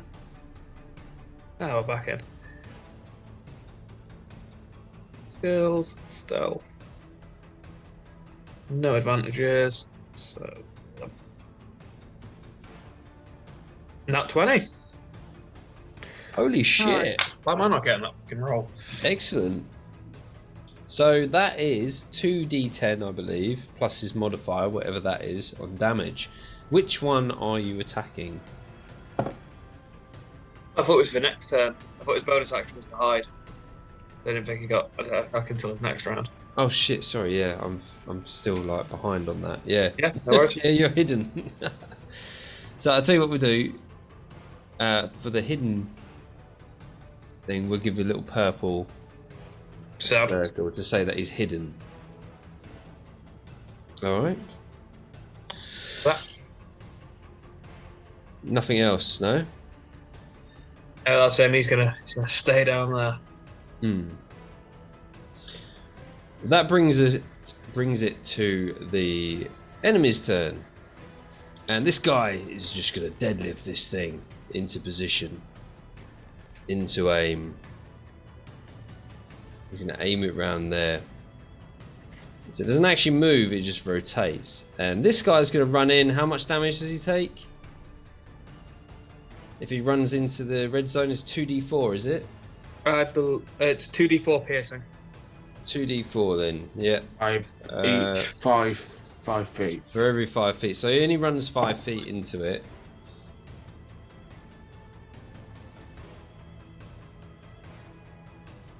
What's the damage on that? That is. Just roll my 2d4. Where are they on the left? 1, 2. Roll. 5. 5. Alright, cool. I think he's a big boy, isn't he? Oh no, it's the guy who's got the splint. Yeah. No, my chat bubble couldn't see the crew because of where it is on the screen, so I just moved it in. Big boy. Yeah. This guy's gonna. So he's moving in, and if he turns around and moves back out, is that gonna give him another 2d4? Yeah. Okay, so roll another 2d4 for again. So he lights it, lights the fuse on top of the cannon, and Another 5. he moves away. That's not a sphere. He moves out of range. All right, and that fuse has been transferred onto the fuse on the cannon, and that was another 5. Shredding him up. Shredding his feet. He's still good though. And you will watch as the fuse goes down. Oh, ideal. This cannon goes off. 3 cannonballs fire out. The whistle through the air. Oh, I just noticed it's got 2 cannons. 2 other 3. cannons up. 3 Yeah, cannons. just saw the other 2. They all fire at once. All 3 cannonballs hit the area between Gravel and John. I need you. Hang on, let me just do this little thing in the bottom.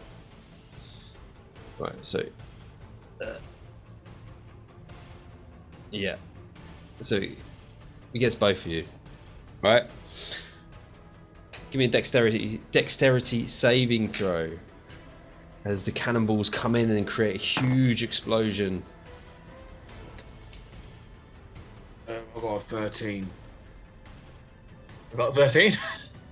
13 and a 13. What's the save on this? Not quite enough. Does that affect me as well as... Oh no, it's area, ain't it?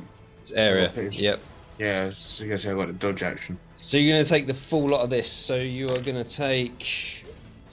Oh, you lucky, so lucky. 5 bludgeoning damage. And... Oh my god, you are so lucky with these rolls. 5 fire damage. So you take 10 damage altogether. I can't take fire damage. So you only take the bludgeoning. You also get pushed because you failed your dex rolls. So what happens here is Gravel, you get pushed up against this sentry point, and John, you get pushed away over to this direction, 15 feet, which is about there actually. Say 10, 15 there. Pardon me. All right, and you are both knocked prone. Boo. I'll give you a little grey circle to say that you're both knocked prone. This sucks.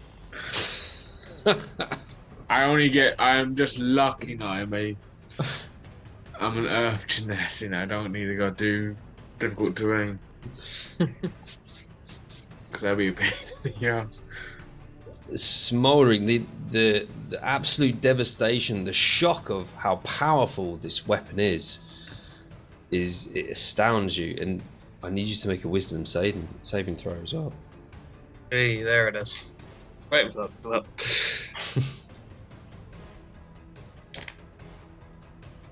That's a dirty 20. Nice. Either I'm gonna go 16. take 16. You both pass that, and I only rolled a 1, so you take no stress damage from that happening. Ain't no thing. Oh, that's good. Because I don't want to add another 2. Because then I'll be so close to 10. So yeah, it moves down. So still within this turn. This guy is... Sorry. The Fusiliers are going to turn and they're going to shoot at Fred. In fact, one of them is going to shoot at John, the other's going to shoot at Fred. For an 11 to hit John. At disadvantage, actually, so yeah, nat 1, don't worry. And yeah, that 19 definitely hits Fred. So I need Fred to make a dexterity. He's on patient defense. This is an area of effect. This is a cone attack. Does that still... Okay. Patient defense. You spend 1 key point, take the dodge action as a bonus action on your turn. So it's down to you. Oh, in fact, sorry. Yeah, so they're doing an area of effect attack. So I shouldn't have even rolled for an attack then. They basically just do a dexterity saving throw. So it's like, you know, like I did before with like a fucking rock salt, like shooting like a shotgun blast. Yeah. Yeah. So dexterity saving throws from John and. Yep. So that's a 15 plus 6. So that's 21. And you 21. know the spell with Fred. Yeah, 21. He just dodges out the way. Dodges that 17 plus 2. Excellent. Okay. Yeah, so you just dodge these incoming projectiles. Absolutely fine. And that will end the enemy's turns and go to John. Okay, I've never been knocked prone before. What's the deal with it? So to stand up, it uses half of your movement. Okay, so I'll stand up. Yep. Let's remove that. I am going to then use the last quarter, since it's difficult terrain, of my movement closer towards the cannon.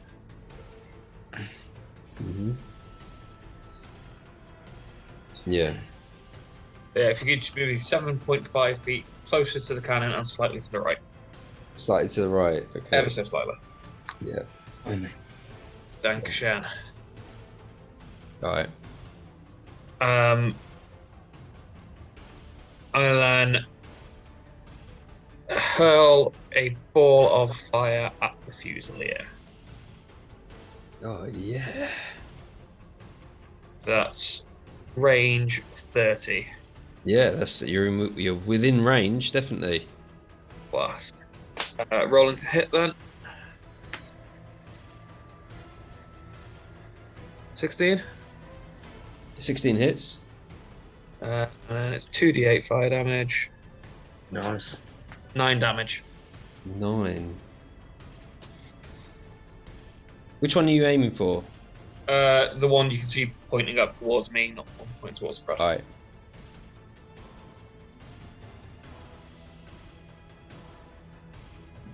So you release this fire and it just... As the fire disappears, you see him and he's just like burnt to a crisp, but he's still standing there with his rifle pointed at you. Some fucking Looney Tunes shit where he's just fucking black. Yeah. That black face. Have you got anything Pair else? of eyes blinking. I don't think so. I've used, can I ready an arrow? before I end my turn. So that spell, what was that? A bonus action? Yeah. Okay, yeah. So an action, you can ready an action. So Yeah. you Okay. as So a then, reaction, I'll ready an arrow then. ready an arrow to use as a reaction. All right. That's me. Excellent. Fred, whoever's controlling Fred. Yeah, that'll be me. Please don't go big.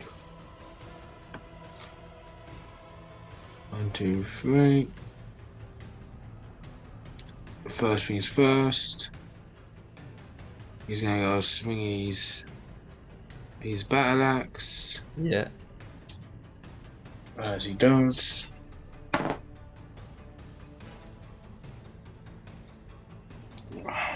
Should 13 plus 4, so that's 17. 17 hits. So that 1d8 plus 2.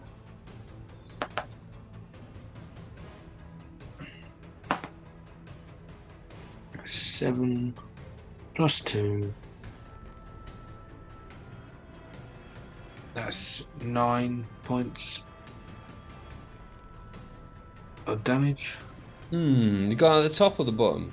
Sorry, left or right? The one that shot him.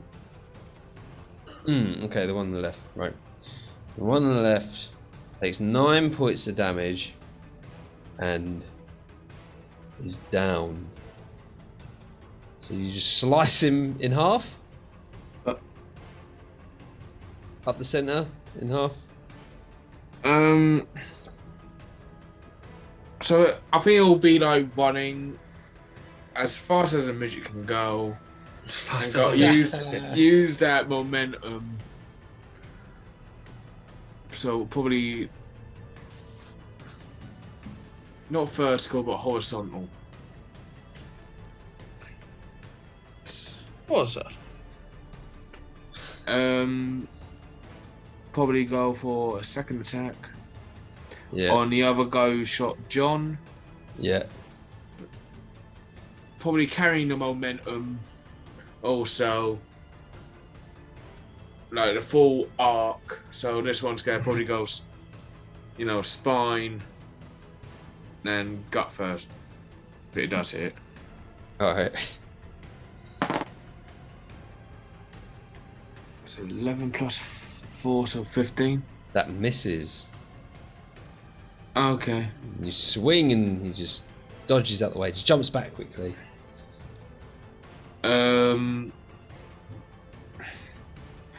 Because sod it.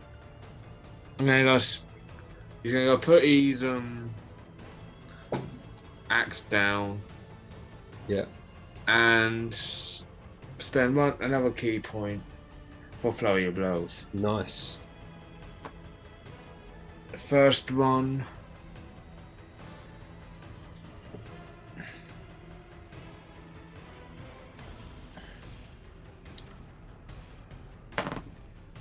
$14 plus 6.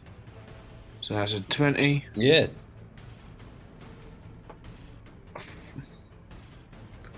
That's 1d6 plus 3. That is 9 damage. 9 damage again. As he palms this guy in the nose. Oh yeah, palm this guy in the nose. He drops to his knees, but he's like bleeding, and he's fucked. Like he like almost drops his rifle. So another strike. That is a 19 plus 6. Yeah.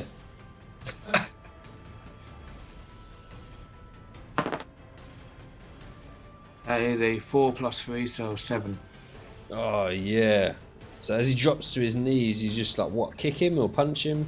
Knee strike right to the face. Oh yeah, knee strike to the face, and you feel his face crack, and it just caves in. His knee just caves his face in, and he just drops lifeless to the ground, and he is out for the count as well. Yep. So that'll be Fred's turn.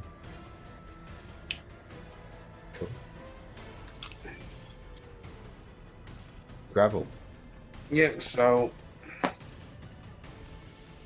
I will get up, so that leaves me with 15.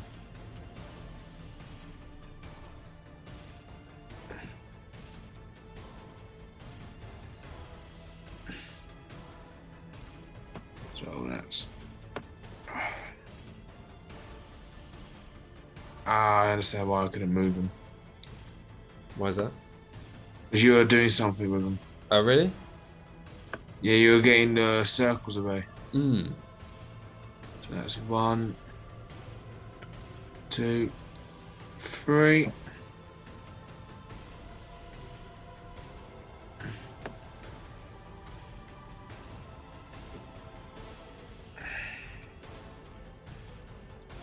How far is he now?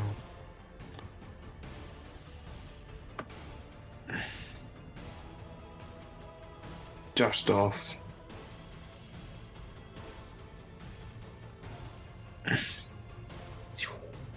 Just out of You're range. firing a laser beam now, I'm a big fan.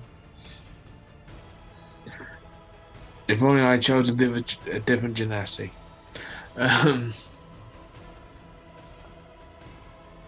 What else can I do? That's within range.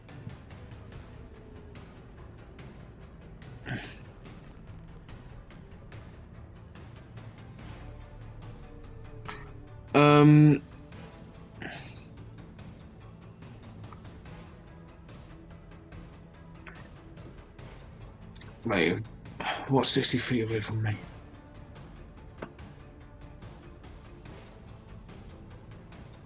Nice.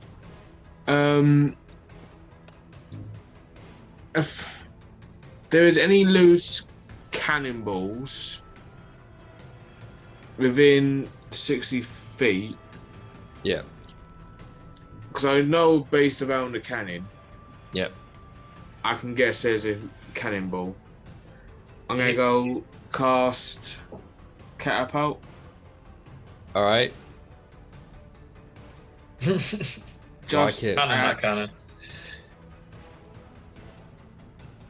Or even if I have to, I will hold like one of the cannonballs I've got, like Magneto. Hmm. So like with these cannonballs. So if it's 60 feet away, you can take that over to where you are, and then fling it basically. So choose an object that weighs 1 to 5 pounds within range that isn't being worn or carried. The object flies in a straight line up to 90 feet in a direction of your choice. Okay, so from where it's static position to where okay, so you're gonna fling it from, say there's one on top of the crate. Yeah, and I will whatever direction it is in. So if it hits the big guy, it hits the big guy. If it hits the small guy, that brings the cannons. Yeah, who do you want to hit? Who are you aiming at? I'm gonna go aim for the small dude, yeah? Small dude. And can you make a deck save, please? Yeah, of course you can.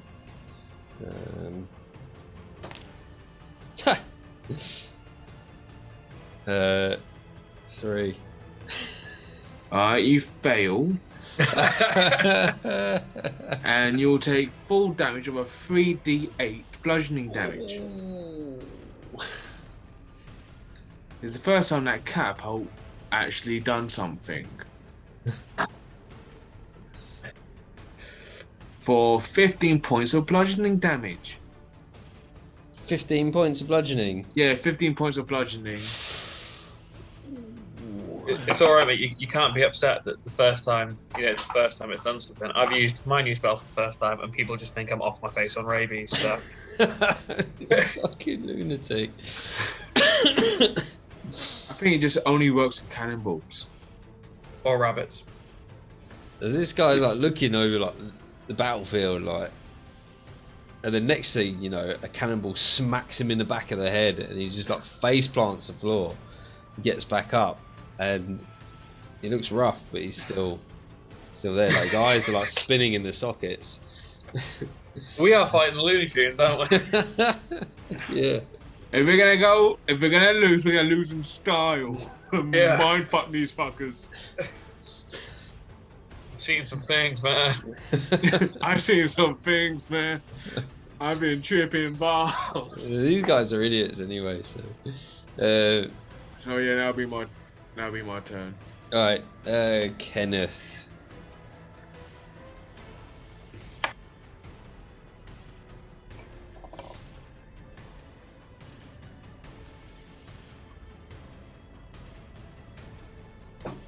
Don't fail us now, Kenneth. No, try and go. There's no one in range. I'm trying to place the character. I'm not sure if he would just blag hiding for a moment. He is hidden, isn't he? Yeah, but He's this kind is of hidden. Yeah, this is my point. But I'm not sure how willing. Oh, playing true to the character, just hide. Yeah, not help. this is what I'm saying. Start looting bodies instead. Yeah, that looting might not be a bad idea. I'm sure he'd assist. Such a What's the range on him? He's got what, 100? 100. He's got 100 feet, and 100 feet. you can hit. The guy's in cover there behind the cannon, right? Yeah, he's in cover. Oh, From your angle, the small guy is. Well, I'll give you that at 100 feet at his limit. Oh yeah, let's ping him then. Right. Let's ping matey on the right. Yeah. No one I got smacked with a cannonball. Yeah, let's see if he can survive a cannonball but get fucked by a crossbow bolt. How it be sometimes. Alright, so I'm rolling to hit. Let's see what he pull up. He has rolled a 10. He gets advantage. Of course, he's turbo hidden in. And Yeah. what was the advantage on that again? Sorry. So just roll a d20 twice and take the highest. Take the I highest got you, number. Yep, remember that now, thank you, boys. Well, that was a 1, so. Oh, really? Really? Damn Damn go it. with that 10, please. No. Question with the new spell. Yep. What's the spell range on that again? The one I cast. No, of them. We got tentacle punch and the entanglement. Right, I'll tell you. on the Hang on, book. give us a sec. I will tell you. Sorry to go doing that. No, but yeah, you gotta help me. You gotta help me doing Kenneth, man, because I don't know. I barely know fucking John. Because I forgot to write that one down. Yeah, I have got it somewhere. I don't know where I've written it.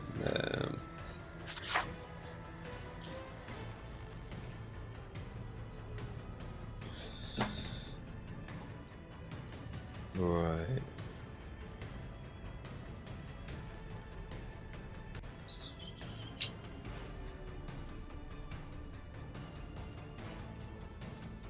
Yeah, let me have a look through these notes.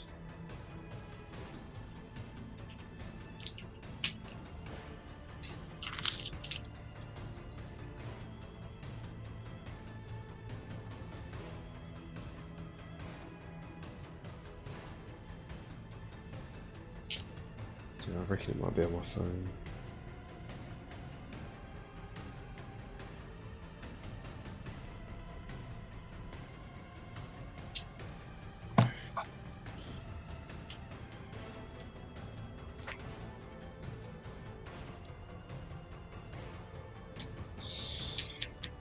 I did write the range down, but I can't remember it. So we'll say a standard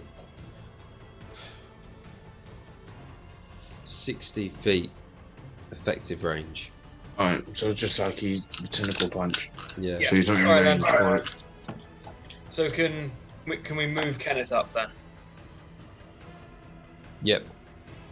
Yeah, just move as his last last bit of action for his turn. Let me just pull up his. Speed's 30. Yeah. Yeah, so he'll be on 15, moving 15 feet up towards John. Yeah. 1, 2, 3. Many hands. That is right, isn't it? Yeah. Yep.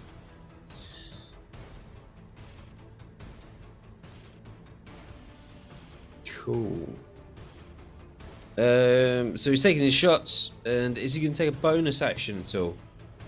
I don't think, let me just see if he's got what has got for those.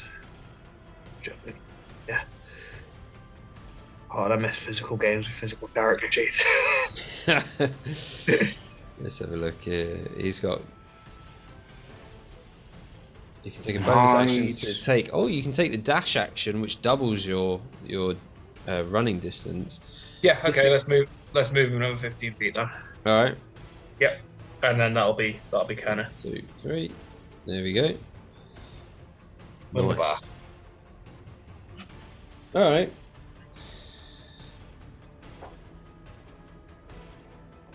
So whilst that sort of happened, this guy runs over to the fire, comes back, bearing a torch.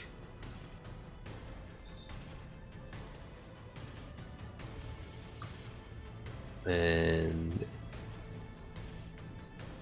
he lights the next thing. This guy moves, so he takes 2d4, is that right?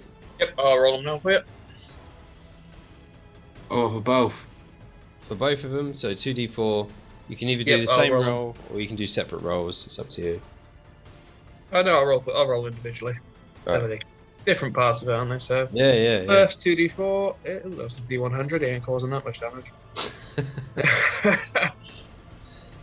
First 2d4s are a 6. Guy with the torch, or the other guy? Yeah, guy with the torch is fine. Yeah. And second d4, 2d4 is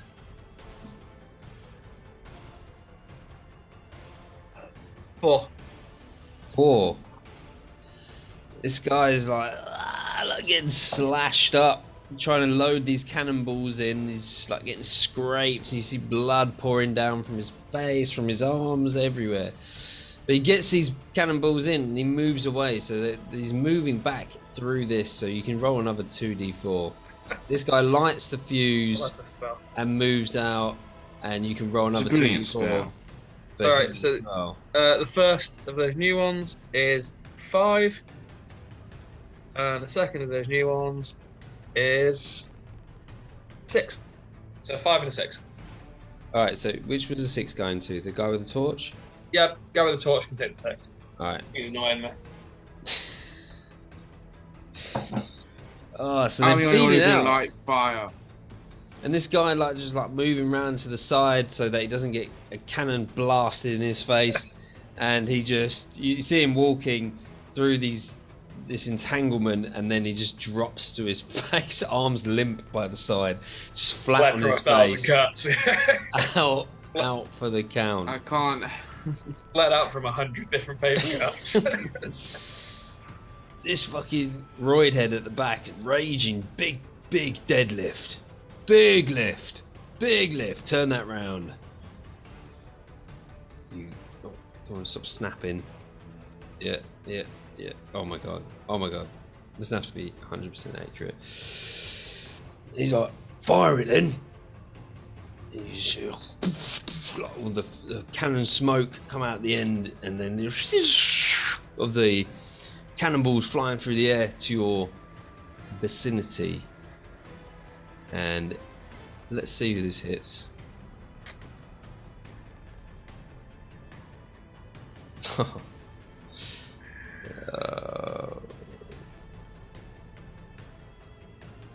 Alright, okay.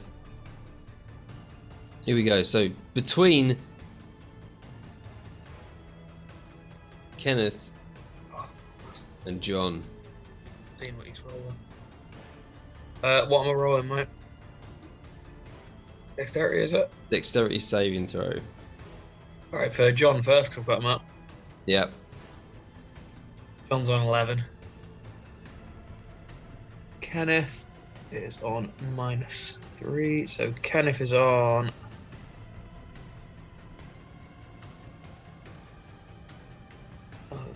Kenneth's on 8. So 11 and 8. All right, so you both fail that. So you're going to take the full damage. Just not John's day today. So first, as the cannonball hits, the impact hits both of you for 13 bludgeoning damage. Damn. As many as 13. Followed by the Zero flame fire damage of for me. fire. Which No fire. is- Thank fuck for that. which is 15 fire damage to Kenneth. Okay, so Kenneth. Kenneth's taken 13 and 15. How many hit points was he on here? Okay, he's got plenty.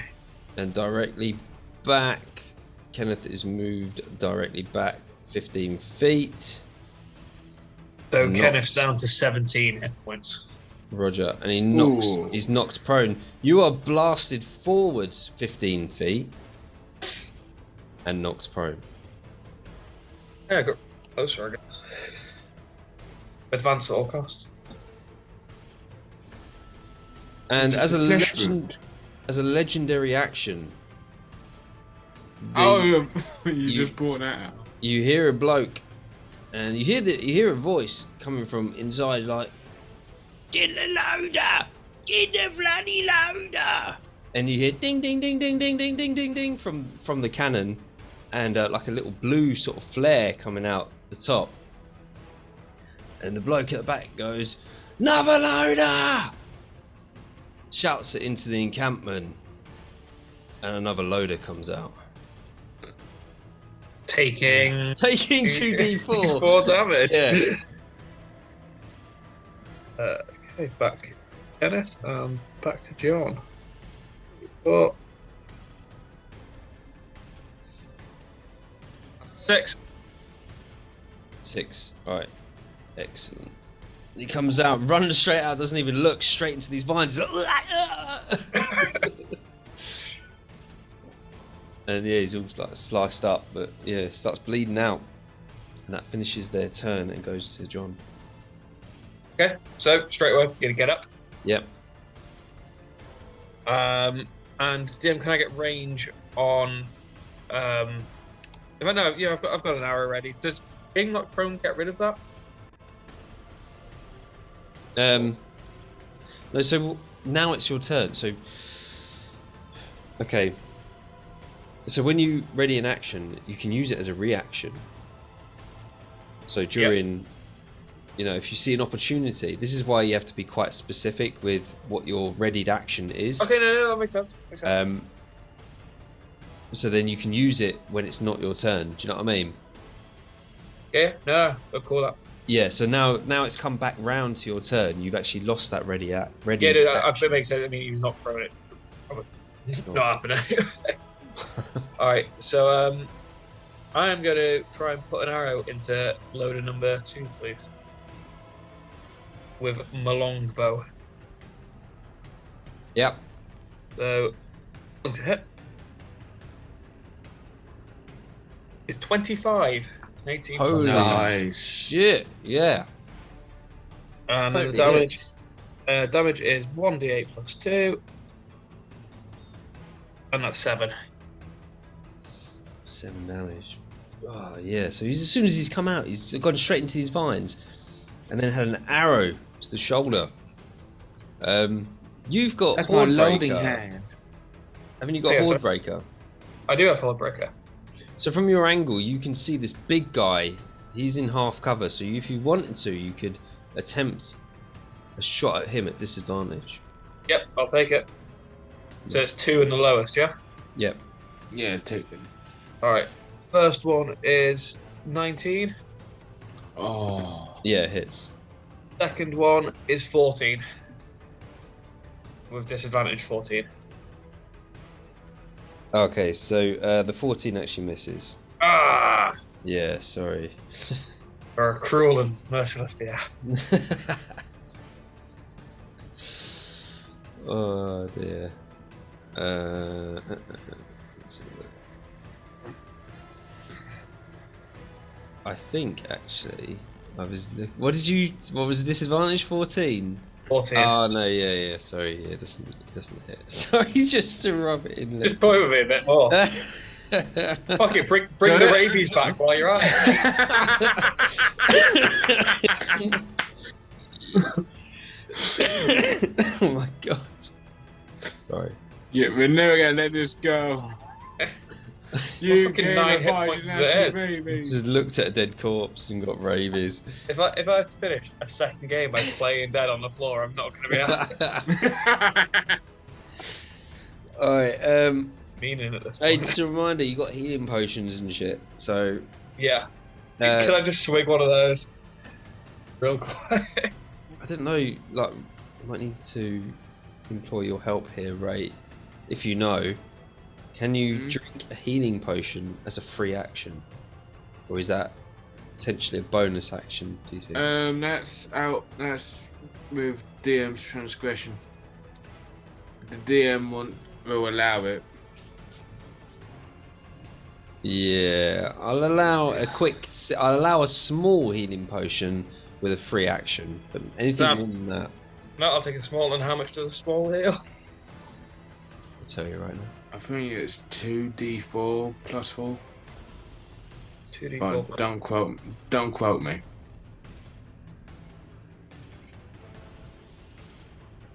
It would be nice to have all this information readily available. I got to check because I got my 2d4 plus 2. I got my 2d4 DM plus 2. stuff here, so I need to go check. Oh yeah. So 2d4 is 8 plus 2 is 10. I'll take that. That's yeah, max roll, man. That's great. And then just remember minus that from your inventory. Yep. Alright, 19. Workable. oh, hang on a minute. I thought Kenneth had the bag. Oh, it does as well. You're right. You can't have that. No, I Back think down no. to 9. Back down to 9. Whatever. No, John took the healing potion from the guy who wanted the medicine. Oh, yeah, no, I've still got my first actually. It's the ones from the. It's the ones from the campsite upon. Yeah, I'll give you that. Give you that. Potions all around. He's got the healer Herbalist Kit and healer's kit. Yeah, okay, I'll give you that. That's a good point, actually. Alright, winner. 19. Back in the fight. Not playing dead just yet. Yet. I feel a little bit emasculated about the fact that so far rabbits have contributed more to this mission than anyone in the party. Hey! Hey, you can see, so you've noticed, I mean, you haven't noticed, you've noticed now that actually a lot of the tents are on fire now, and there's a lot of commotion in this camp. It seems to be absolute carnage. Good. Good. There's even a small explosion towards the back end. So it's the goal. That doesn't say anything on the DM. Okay. Fred? Alright. So Fred will move up 3. Mm-hmm. Action dash 2, So another 3. 3, and then spend a key point on patient defense, just in case. So that's 3 key points so far I used. Don't know how many are left. I think at this level he gets about 6 or 7. You gotta check his sheet. See if he used any. Pardon me. He just gave you the PDF though, didn't he? Yeah, so it won't tell me. That's alright. We'll go from like as if he's got max slots, and I'm pretty sure 7 is the amount of key points he has. Yeah. So then, yeah, gravel. Yep. So I got full movement now. Sorry, just a quick question. Kenneth isn't still hidden, is he? No. No. He's blown up. Yeah. No, yeah. If he's hidden, he got Yeah. shit luck. He got knocked the fuck out. Alright, so move 30 feet.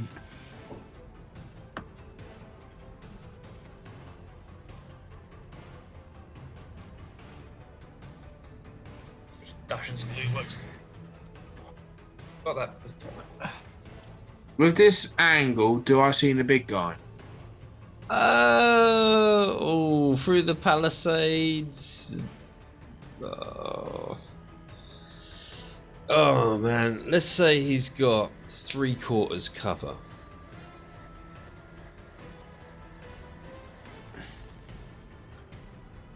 Okay, because I'm gonna plan on something.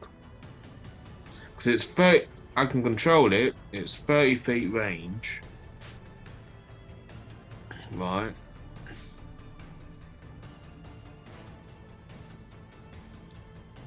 I'm gonna go do the same thing I did with the smaller guys.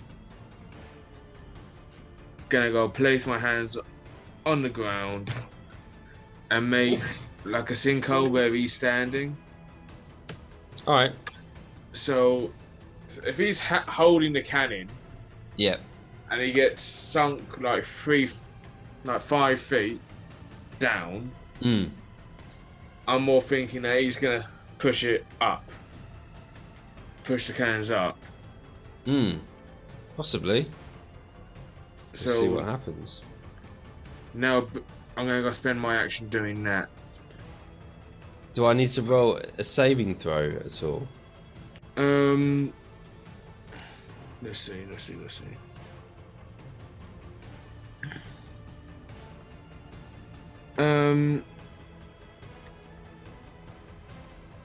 If you target an area loose earth, excavate it, move along the ground. This movement doesn't take much force to cause, it hasn't moved force to cause damage. So it doesn't cause any damage. So it doesn't say you have to roll anything. All right then. It's like mild discomfort. It's like move a mild discomfort with it. Kind of thing. So we'll say this guy sinks down and he's now considered prone. Yeah. You happy with that? I'm up for that. I'll spend an action doing that. Gives us time to survive another cannon fire.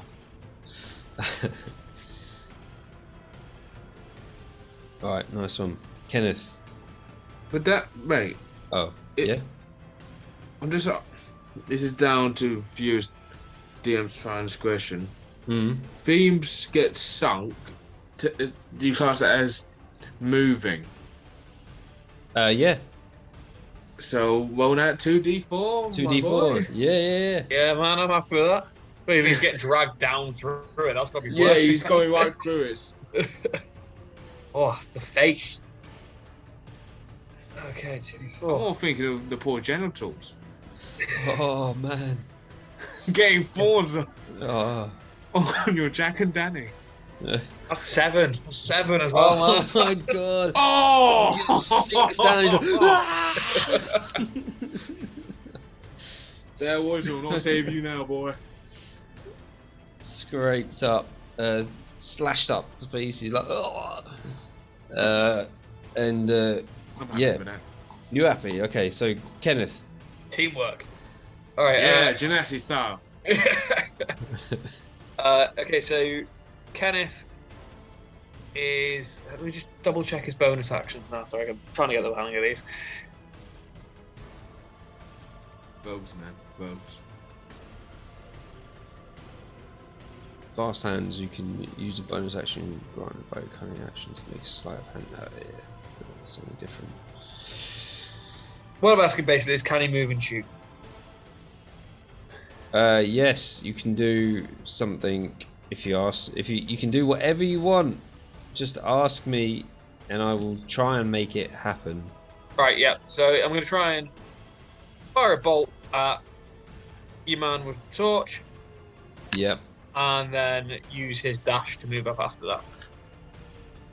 There we are. As a bonus action. Yeah, cool. He's going to shoot and then dash. So he's prone as well, so he loses half his movement. Yep. But he has dash which is double, but then it's difficult terrain, so he's back to half. So. So it's like a normal walk. Yeah. In difficult terrain. It's Yeah, like difficult terrain is 30. With a dash, it's double. 37.5. Alright, let's say. Right, I'll tell you what, I'll just give you the 40 feet, right? I'll give you the 40 feet. 1, 2. Yeah. So and he's. Yeah, that's what he's going to. And he's going to shoot at Torchy McTorch face over her. Yep. So he's actually running back to get a refill on his torch. Yeah, prick. I'm the only one who can light fire. Yeah, I've got monopoly on fire. I'm the pyromancer. Right, got no pluses to hits. So rolling to hit.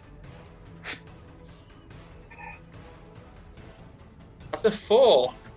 Oh, come on. Really? That is honest to God 4. Yeah, no, that misses. God damn it, Pings Kenneth. past him and goes into a tent. Anyone understand? It goes into the tent and it rips like part of the tent down. And the tent's like partially burning anyway. And as the tent rips down, you can see in there a bloke and he's like covered in rabbits, like tearing his throat out. Oh, I can't believe the rabbits have more confirmed kills than us, but I only told them to cause a distraction. Now Next they're turn, going, I gotta call in a care package. There's no sense to the rabbits. Like, get in there, run about, cause a commotion, and get yourselves out of there. Now they're going full on serial killer. Full on, baby, mate. Rabbit. Yeah. But yeah, that's what happens. And What have you done, John? What have you done? I'm You this turn up, innocent animals into killers. I can't wait for like 2 campaigns time when we're all like level 30 and the rabbits are the main enemy because they've been leveling up. We don't even get up to level 30. so, again, rinse and repeat. This guy's going to move up. That's 2d4 for each 5 foot square. So that's 1, 2, 3. Oh, load- 6. So it's 6d4 loading up 64s. the cannon. This Okay, guy's gonna well. run, get some fire, and he's gonna come back. So this torch he's carrying is like a really long stick, so that he can reach to the top of the cannon. And he's gonna run into this area. So it's 1d4 for the dude on the top. Okay, so I'm doing the And first then- guy with the 64s, Yeah. and that is 15. To hit. What? What? Oh yeah, sorry, not to hit. 64, so that's 15. Yeah, sorry. 15. So he's like starts running. He's like, and he just like falls to the floor, but he manages to load one cannonball.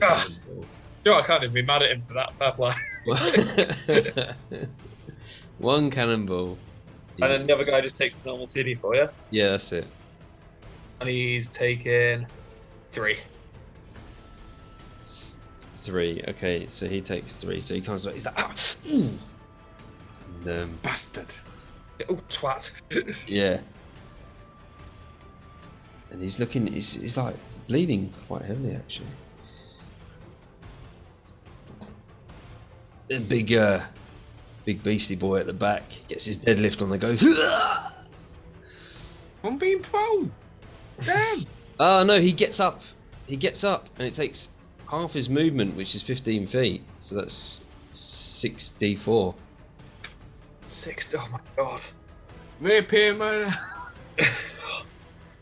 His poor arsehole is shit. bleeding. I made him invisible. Oh god, no, he died. I know. Gone. 18 damage. 18. Oh man. 3, 4, 3, 2, 3, He has no 3. lower half. 18. That He's is. just a torso now. Oh shit! He's a beast though. He's like muscles are like pumped. And he stands up and he's just like ripped, just like, "Argh!" Just grits his teeth, lifts the thing up, You recruit this guy onto our team. turns it. Who are you gonna? What? You're gonna go? Who are you gonna replace? Whatever they're paying you, we'll double it.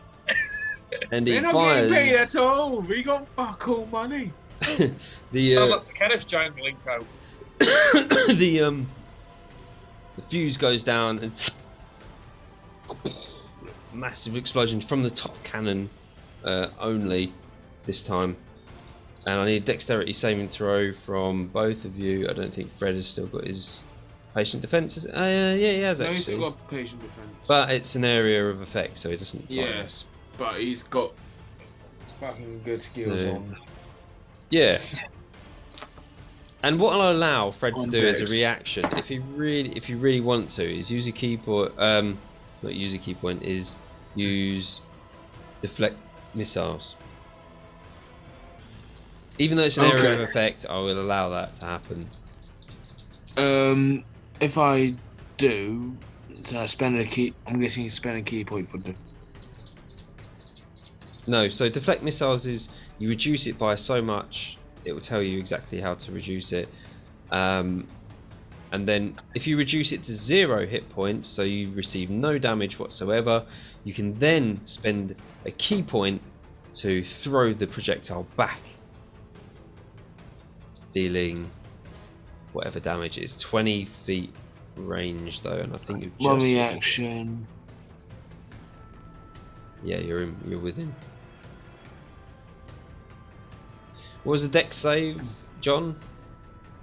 Oh, it's just a 16. 15. reaction. 16. 16. 14 plus 2. Yeah, it's a reaction. But it doesn't tell me anything. So dex save. Give us a dex save for Fred. And Oh, that was a nat 20. oh shit! So you don't. You Fred's take dodging everywhere. half. What I do is I quickly. I don't even take half. I take no damage if I succeed. As a You monk. take yeah, you do. You take no damage whatsoever. But for John, he takes 3 bludgeoning damage, rounded down to 1. And then fire damage. You don't even take fire damage. So Nah. Fire damage. yeah, absolutely nothing. That was a useless shot. Got that. the 18. Heard me a point. I'm 119, man. That's nothing. The one hit point Ah, doesn't just- worry me. I just found out how to do it. So, Yeah. How'd you do it? well, 1d10 plus 10. 1d10 plus 10. Yeah, cool. So most of the time it's gonna reduce it to 0 on most projectile attacks. All right. As a legendary action, you hear the bloke from inside go, "We need reinforcements!" Like ding, ding, ding, ding, ding, ding, ding, ding, ding on the bell, and the little flare goes up. The bloke like relays it down into the camp. The camp's in fucking like absolute turmoil. There's fire everywhere. There's little mini explosions going off. People screaming. They don't know what's going on. But what they do have is they have a couple of blokes that run out, Pardon me. like avoiding these vines, squeezing past. In fact, he takes 2d4. Yep. So- Absolutely. I'm with Yeah. you.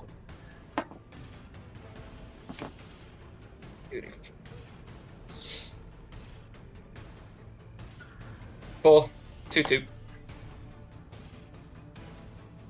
Okay. Yeah.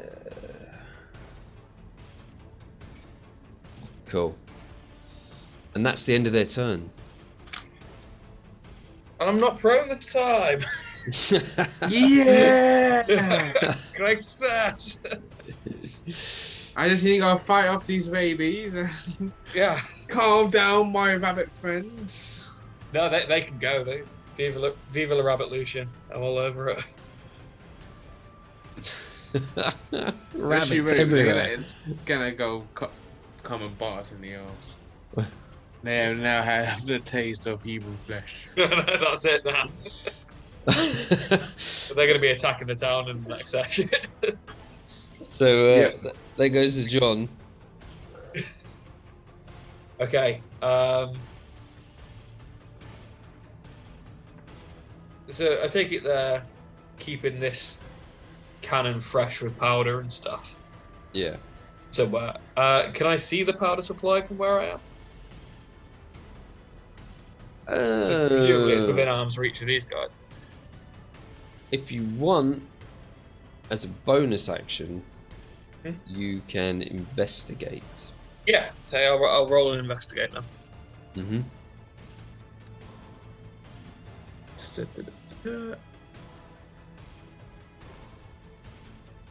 17?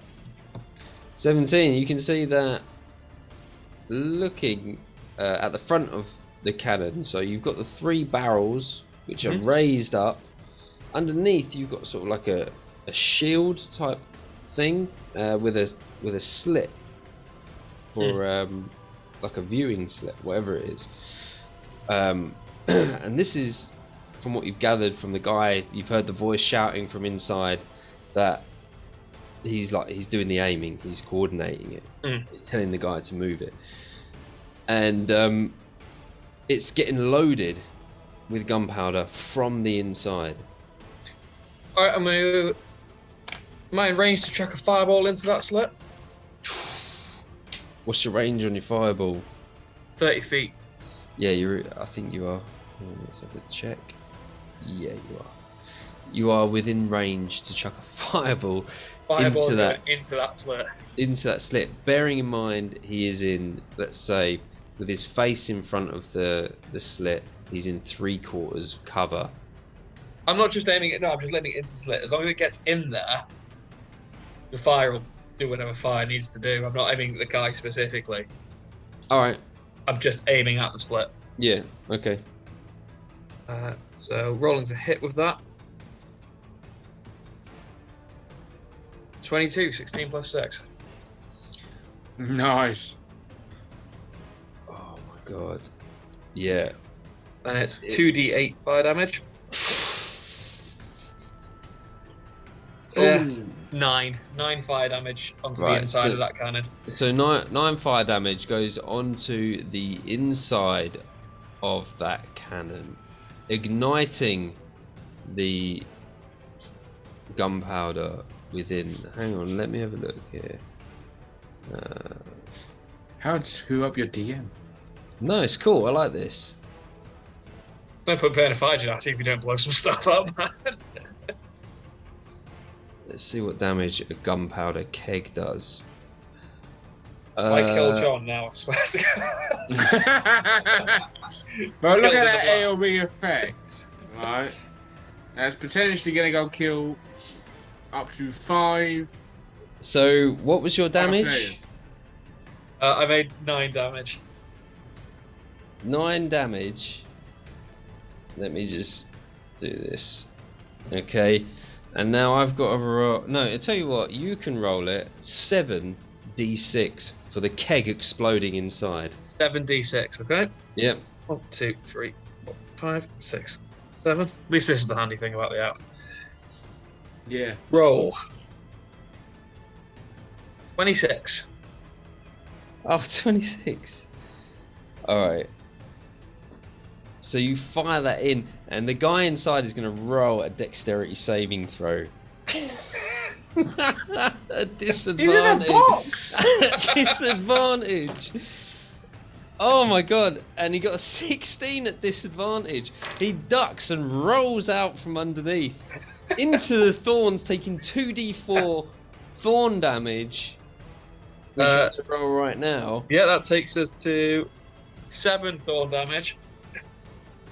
Oh, Dictates me, man. that guy. And he takes like, so there's 7, So and he's then he burnt to takes shit. like half Got of stabbed in the fire back. damage. And he rolls out, so he rolls out like burnt to shit. He's fucked, and he rolls into these thorns and dies instantly.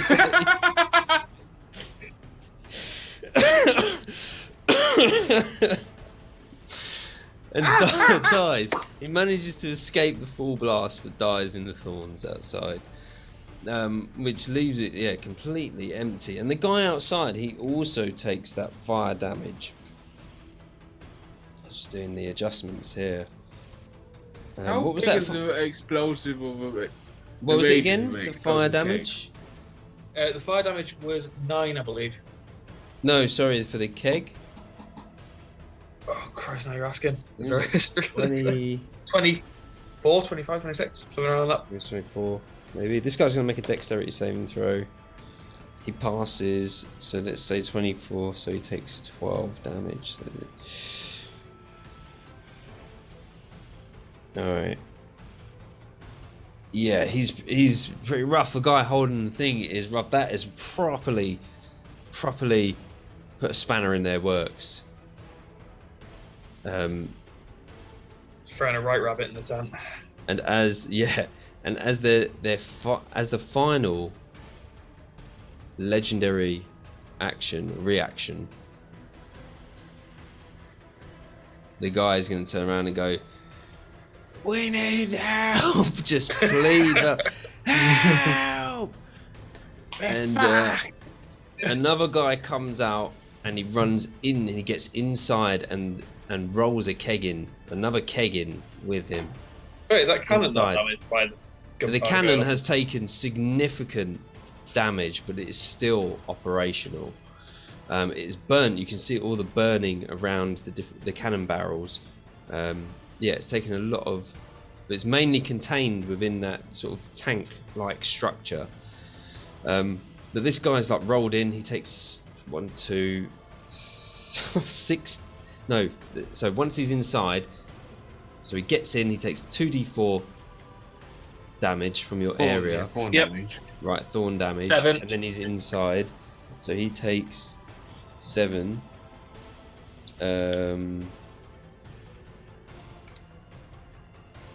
Which brings us down to...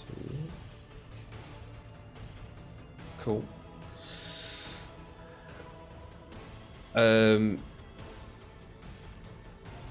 And that is the reaction.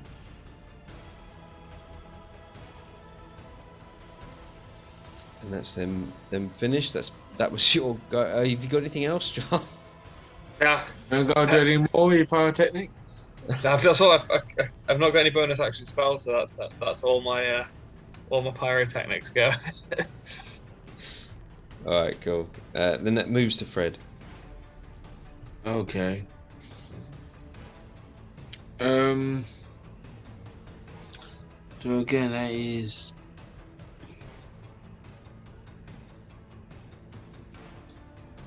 So I want to move 1, 2.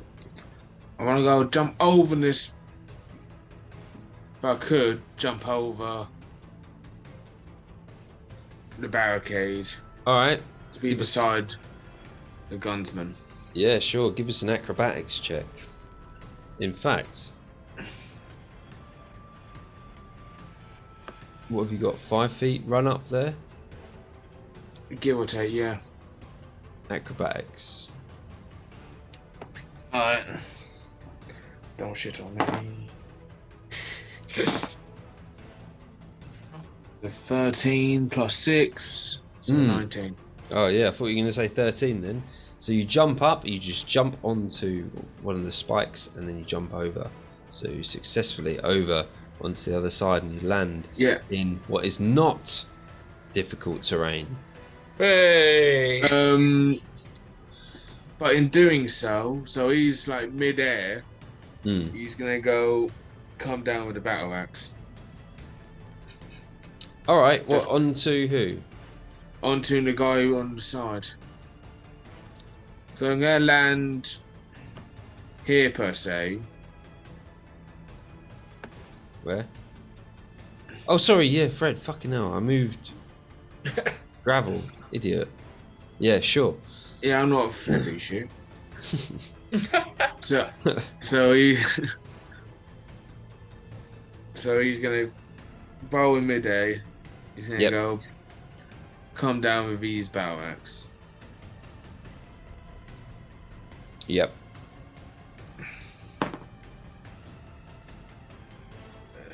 16. 16 hits. Alright, so that's 1d8 plus 2.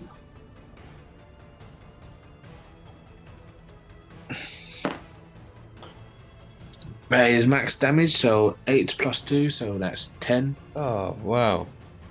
with this battle axe. Oh, you just slice a chunk of flesh off of one of his arms. Ah!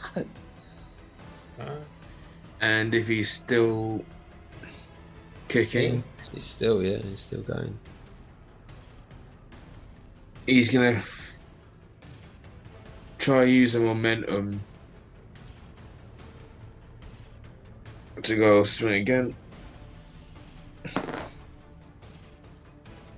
Try again because I fell down.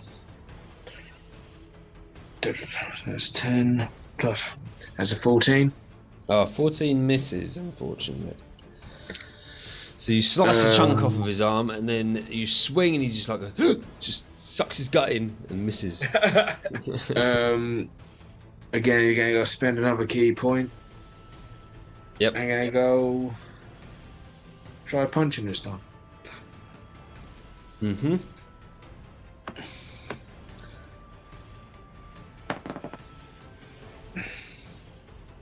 For 15. 15 misses. One more time. Yep. For 17. 17 hits. So that is 1d6 plus 3.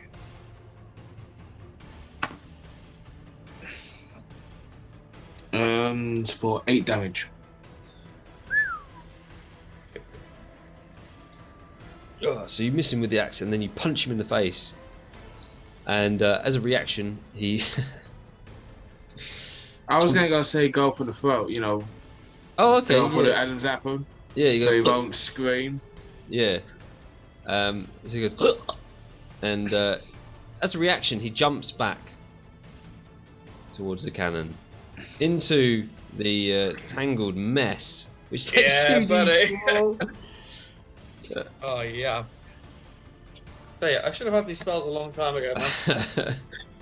Yeah, we all learn. Yeah, it's fine. It's fine. That's 7 damage. Oh Roll man! 7 And for he best. jumps in. And he gets ripped to shit. He jumps in. He's just like a spike impales him as he jumps back, and he's like, and flops, and then he's totally dead. All these people are just dying by thorns. Oh yeah. Thorns and rabbits. Thorns, rabbits, and just getting palmed in the face. Is there anything else from Fred? No, that's his turn. Cool. Goes to your other character, Gravel. Your main character. Yeah.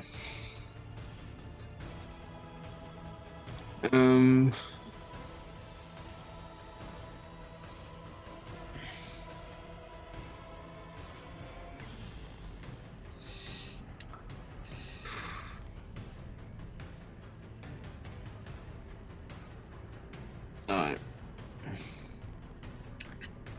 So he's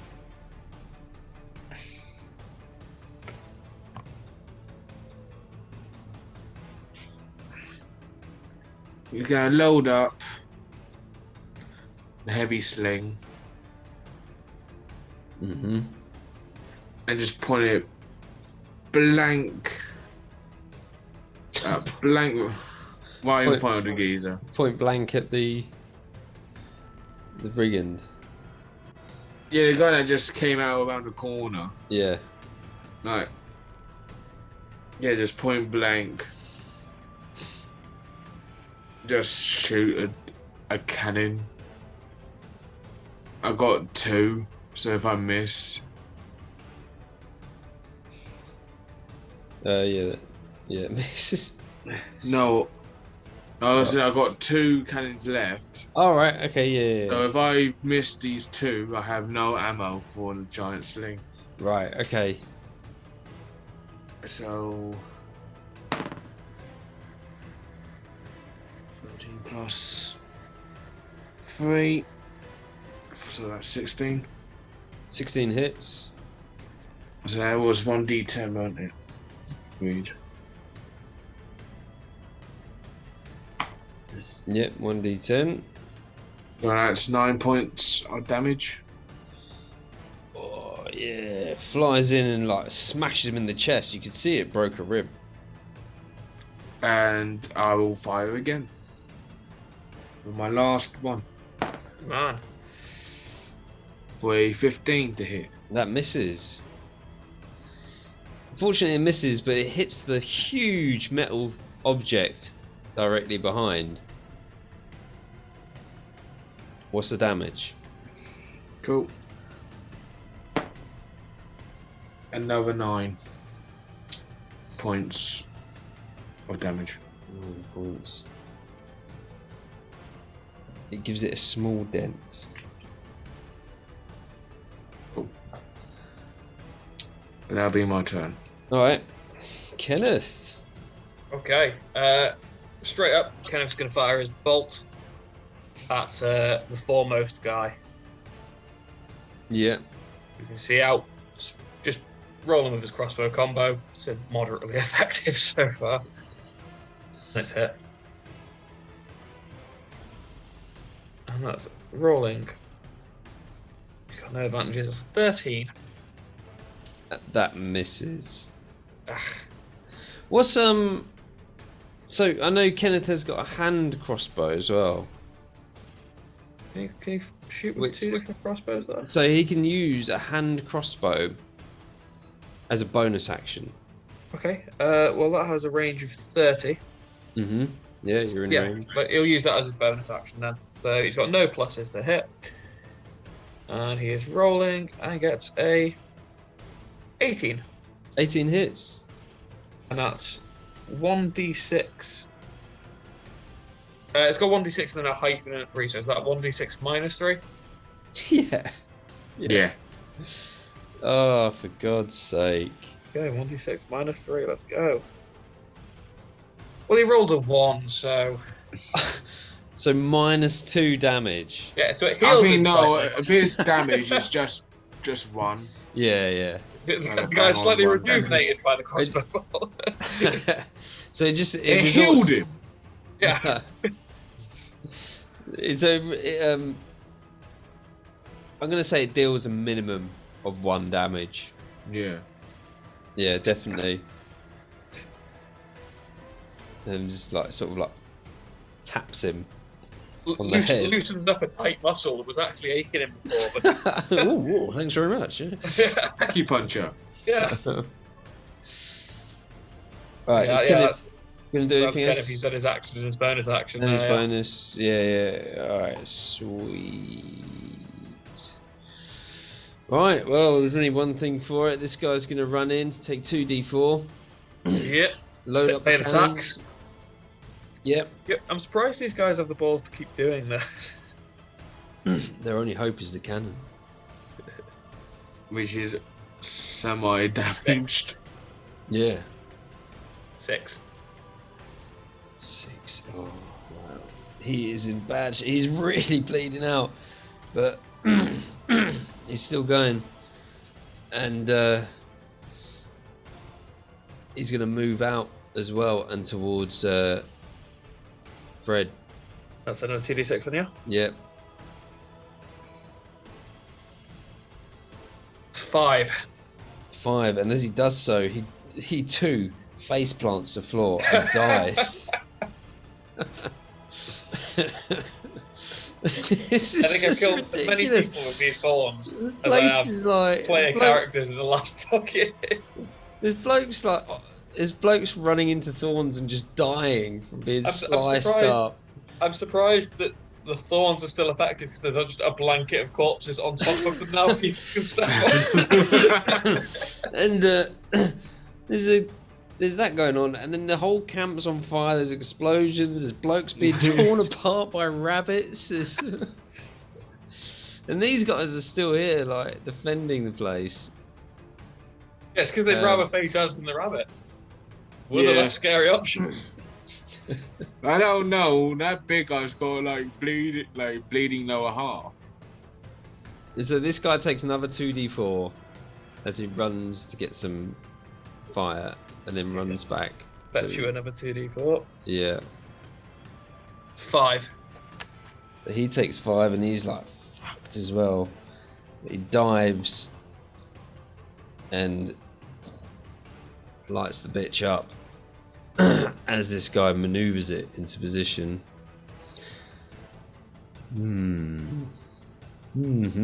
Oh, widespread. Well, to a point.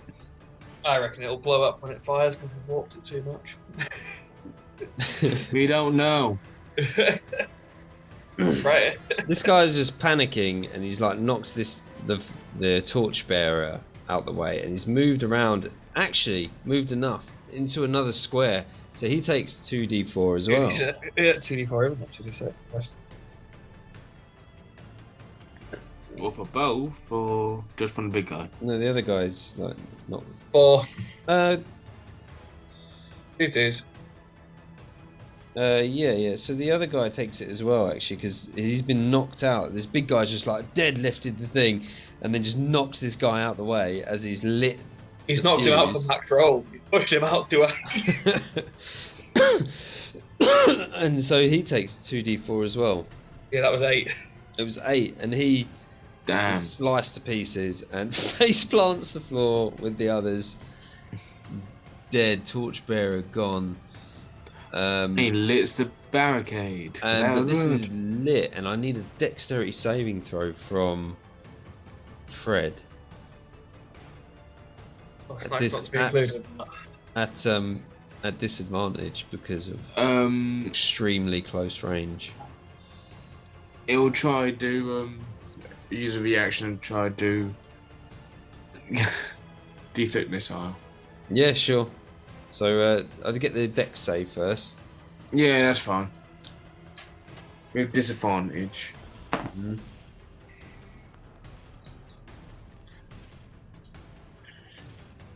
9. Sorry. Yeah, well, a 9 fails the dex save. So this cannon in close range fires. This guy is like tilted it up. He's almost got it in the short arm. He's holding it down at an angle, and it just fires with all its fury. Causes a 13 bludgeoning damage. I'm saying oof, but I'm looking at your hit points, not mine. You shouldn't be that way. And I rolled 13 fire damage. I rolled for deflect missile. Deflect missile, you can deflect one of them. Yeah. So one of them being a 5 and a 4, I think. So 9. You can reduce. So you reduce that to 0. Yeah, you reduce that to 0. So I got an 8, but it's plus 10 as well. Yeah, that's fine. So you reduce it. So you that's can an use 18. a key point to throw it back if you want. Fuck it, why not? So spend a key point and chuck this other cannon.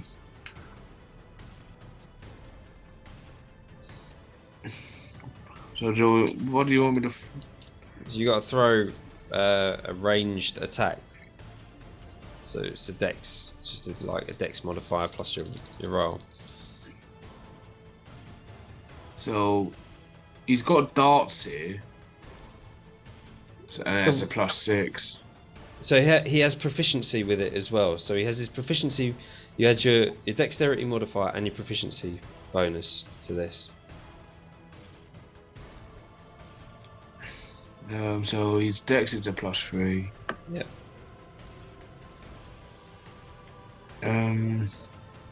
Proficiency. I'm guessing that's initiative. No, proficiency is next. Oh, plus 3 as well, so that's a plus 6. So you get plus 6. So, cool. There's a 10 plus 6, so 16. 16. So, right. So what happens is you've reduced the damage by 9 on the overall damage, which was 30. Was it 30? No, it was 26, right? Yeah. So 17. He takes 17 damage, split between fire and bludgeoning. Right, 17. He's also pushed 15 feet away and knocked prone. So he's pushed 15 feet back here and knocked prone. So what happens is these 3 cannons go off. 2 of them blast and hit the floor, and in a split second, he manages to grab one of these cannonballs whilst flying through the air and throw it back at the cannon, dealing enough damage to describe the kill. So he'll throw it back into one of the main cannons, and hopefully with enough force pushes it back into the big guy. That might take another D4 fall damage. Yeah. Yeah. We'll just go. Just explain it, and we'll deal with that after. What do you want? So now complete Hadouken into the big cannon with enough force to both destroy the cannon and the big guy. Hopefully. Or was it just a cannon kill? No, so he goes in and like you say, like goes in and it goes through, he throws it with enough force that it smashes through that slit, bends it open, hits the bloke in the face, ignites the gunpowder, the whole thing explodes, incinerates the beast standing behind it, cannon parts flying everywhere, and explodes in a radius of 60 feet.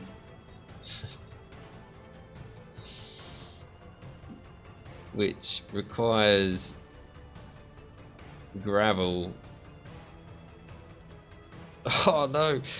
Gravel and Fred to make a dexterity saving throw as the whole thing explodes. Got this. So gonna go do Fred first because he's on. There's a 16 plus 6. Yes, so that's fine. 22. So he takes fuck all. Yeah. Lucky bastard. My turn. Flat out 16.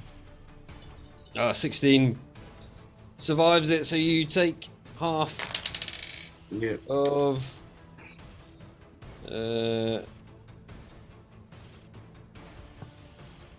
half of 24, so you take 12